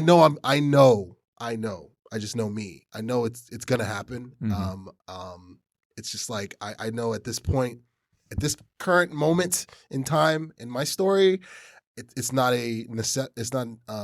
necessitate it, but it will come. And I'll know when, unequivocally, I'll know when. But yeah, because you've mentioned that you've done it, and I applaud you for doing it, especially getting to know you throughout the whole process with the movie. And where you were incidentally basically cast as my therapist. Yeah, that's how I pitched it to him. I sent him the script. I was like, "Are you interested in reading this thing? Like, am I interested in not doing no acting, doing what I do a couple times a week anyway? Sure." But I said, because knowing he's a huge Sopranos fan, I was like, "You get to be the Dr. Melfi in this thing," and he is, and so much so that you dropped a reference to Dr. Phil. I referenced you being Steve Harvey in the script. And what did I watch? What did I just watch yesterday? Dude, I have that saved on my YouTube watch later, because I'm like, I gotta watch, like the clips you shared in your story. I'm telling you, I'm like, I gotta watch that whole thing. It's 2 hours. I don't care. So a little backstory: Steve Harvey came on the Club Shay Shay podcast with Shannon Sharp, and the second that premiered, I was like, we're clearing my schedule. It's 2 hours. Dude, just even him talking about how the Kings of Comedy tour started. I'm just like, Which great. I is haven't heard this story. Madness. I know. Dude, Madness. I You're know. gonna, And when I'm you like, when you watch it, hit me up when you watch it. oh, We dude, can talk about it. I want to get through it soon. I got some prep to do for Saturday. But Yeah, true. So I am going to get to as it. do I. Oh my Yeah, God, exactly. as do I. But yeah. I saw that and I'm like, oh, I got to see. Which again shows a lot of me. I'm just like, ooh, they're talking Kings of Comedy. You wouldn't necessarily think so, but I'm like, oh, I'm so in. I couldn't wait until that DVD came out. I didn't go see the show, but I was just like, oh my God, I have the DVD. Four of those. I still have Oh, the dude, DVD. same. I'm just like, the four of them together, hell yeah. I mean, why wouldn't? As just a person who likes to laugh, why the hell would you not want to? Yeah. I still say all the time, it's a shame what Bernie did to them kids. I say all Oh the my time. God. I love that song. Rest in peace, I love Bernie that Mac. song. Rest in peace, Bernie It's Mac. goddamn funny. Mhm. Watch Soul Men. Watch Don't Be a Menace. Watch Mr. 3000. I mean, I guess you can watch that. Watch that third.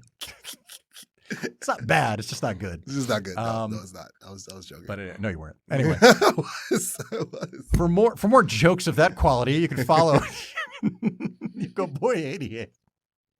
No, for real. On Twitter, Instagram, TikTok, you follow U-Goboy 88 and subscribe to the podcast. Again, all the links will be in the episode description on YouTube and in the podcast feed as well. So you can find all the links. So if you can't remember, or you're just like, how do I spell this? It's like Hugo. Everyone's spelling with an H. They're like U-Goboy. No. U-G-O. That's a white thing. Yeah, it is. That is my 100% God. a We didn't white even get thing. to tell the Anne Hathaway story. If Oh, we man. weren't running so long, we couldn't tell the Anne Hathaway story. We'll save that though for We'll next say time. that. We'll say Because there that. will be a next time. Oh yes. I'm here. No for, matter- I gotta meet the rest of the. You will. Of Voltron. Dude, I'm telling you, you're in the family now. I told you that. Appreciate It's that. just like, dude, you're here. You're not going anywhere. I gotta meet Ron Perlman. I gotta meet. He calls Mike Zapsik Ron Perlman. He looks like him. It's You a know lot. he does. I'm not going to fight you on it.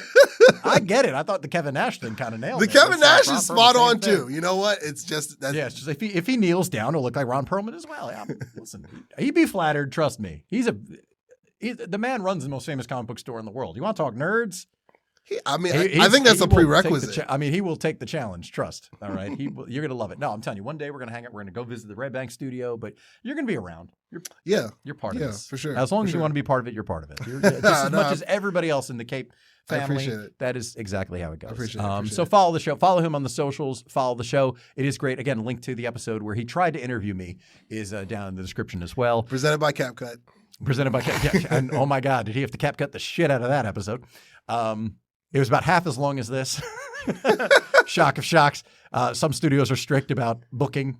You had made a joke at some point early on that how do I get this to 56 minutes? And That you sounds want about right. And you want to know how long the episode was? It's How long 56 minutes on the dot. Nice. On the dot. Mhm. Wow. See, you know what I did? So it's in the show. People will have heard it by the time this goes out. Yeah. But 222, I did at Bravery. Okay. And, it's just an hour because it's a legitimate business. And I even joked at the time, like, this is a legitimate business, unlike a shared universe. But tonight is proof. But I'm keeping, because same thing. I think it's the same clock even, right? Yeah. In the room. Yeah, he's got like two of them. Yeah. Because they're strict. Because he's got people booked in and he's like, you got to keep your show moving and start on time, be out on time. None of this half-hour pre-show nonsense like I hear about in your show.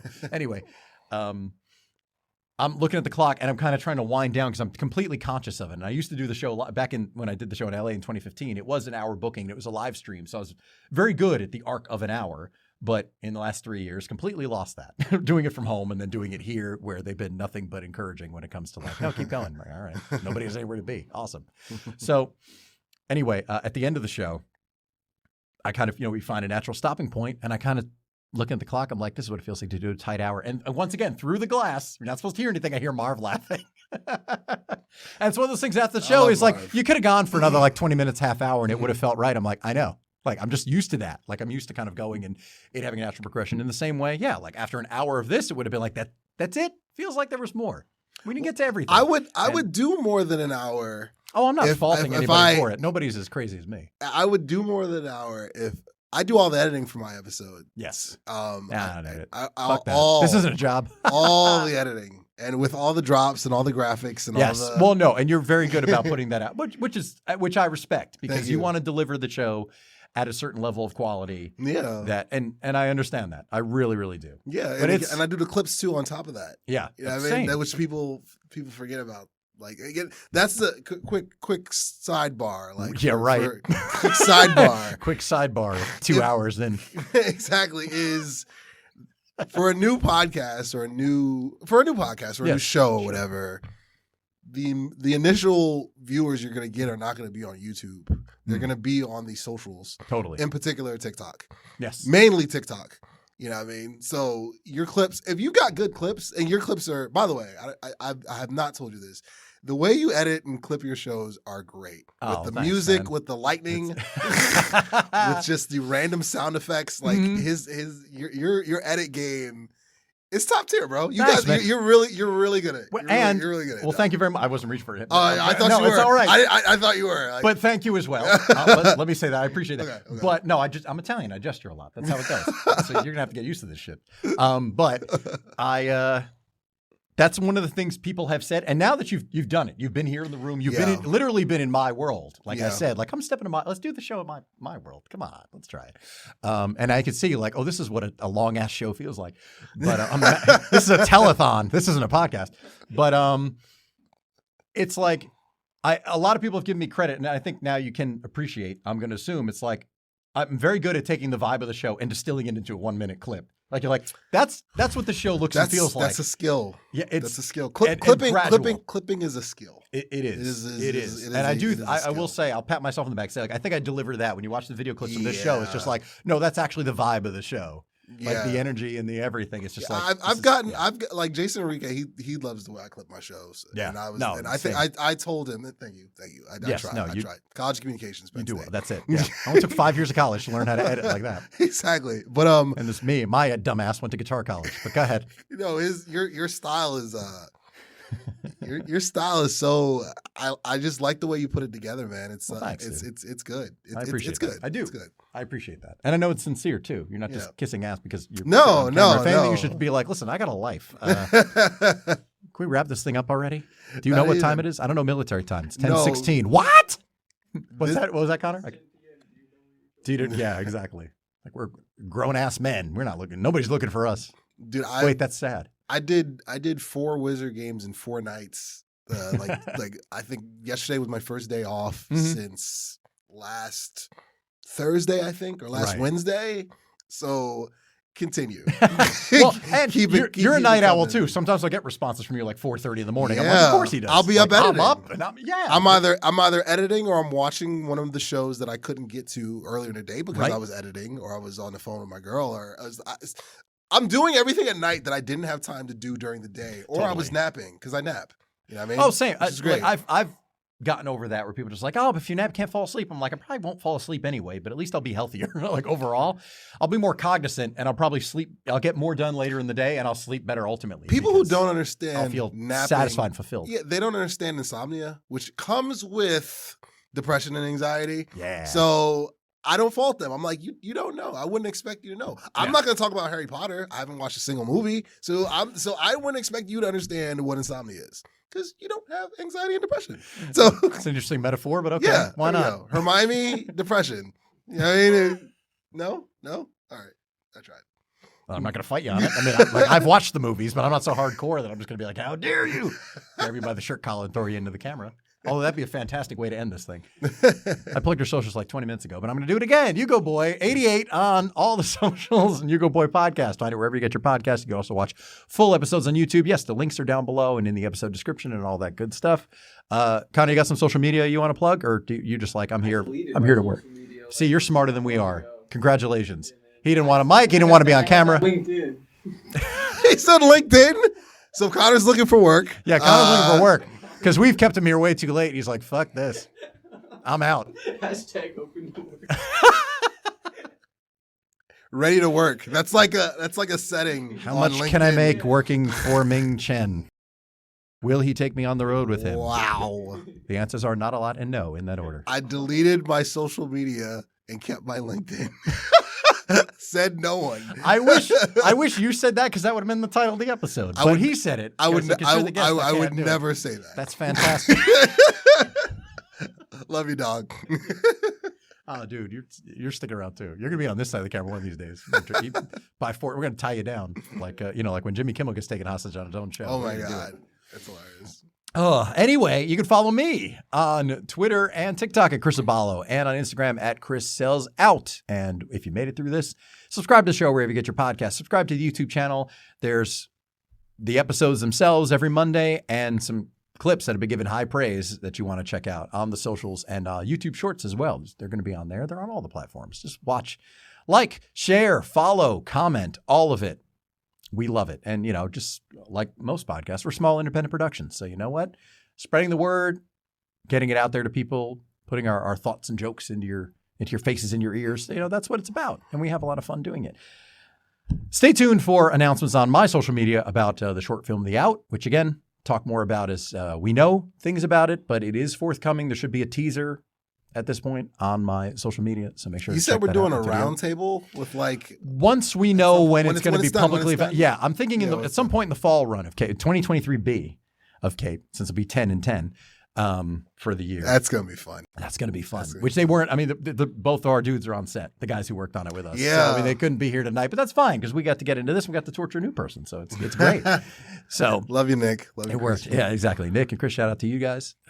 And we will. We'll talk more about that later in the year once we know people can see it, because it's pointless for us to talk about something. They're like, I have no reference point for what's going on. So again, I'm not trying to oversell it. I respect that. That makes sense. Yeah. So I just want to wait, and then that'll be like the official special features will be on this show. So especially because I own the short anyway, so why not? Yeah. But anyway, can I sit next to Nick? Sure. Sweet. Why? You guys have something going on? Yeah. Like, what is it? You keep talking about just like, is Nick coming to the show? He's the guy. He's just the guy. He's great. So cool. He's another one, dude. He just shoot the shit out of everything he did, man. That guy shot this thing by himself. 2 cameras. It was pretty phenomenal. We'll get into it, down the line with what happened, but it's like talented dudes. We found, again, we're leveling up. It's stuff that we didn't know a couple of years ago where things were going to land, but like where we are now. Yeah. It's like 2023 has already produced some pretty incredible stuff. It's amazing. Once again, get that stuff right with yourself. We cannot emphasize it and say it enough. Work on yourself, do the inner work, listen to your gut, all that. That stuff's important because even though you don't know what's ahead, but what direction you need to go in. You need to listen to that intuition, gut, pick your deity, give it a name, whatever you want, the universe, God, whatever you want to call it, providence. Hey, you have to trust in that. And you have to actually do it too. You have to get off your ass and put it out there. You can't be too precious about it. But you'll know. Don't over-prepare. You'll learn on the job. Anyway, having said all that, watch, subscribe, listen, share, follow, all that other stuff. Links are all in the description. And we'll be back next Monday with yet another episode. So until next time, for Connor and U-Goboy, this is Chris Aballo, and this was yet another experiment.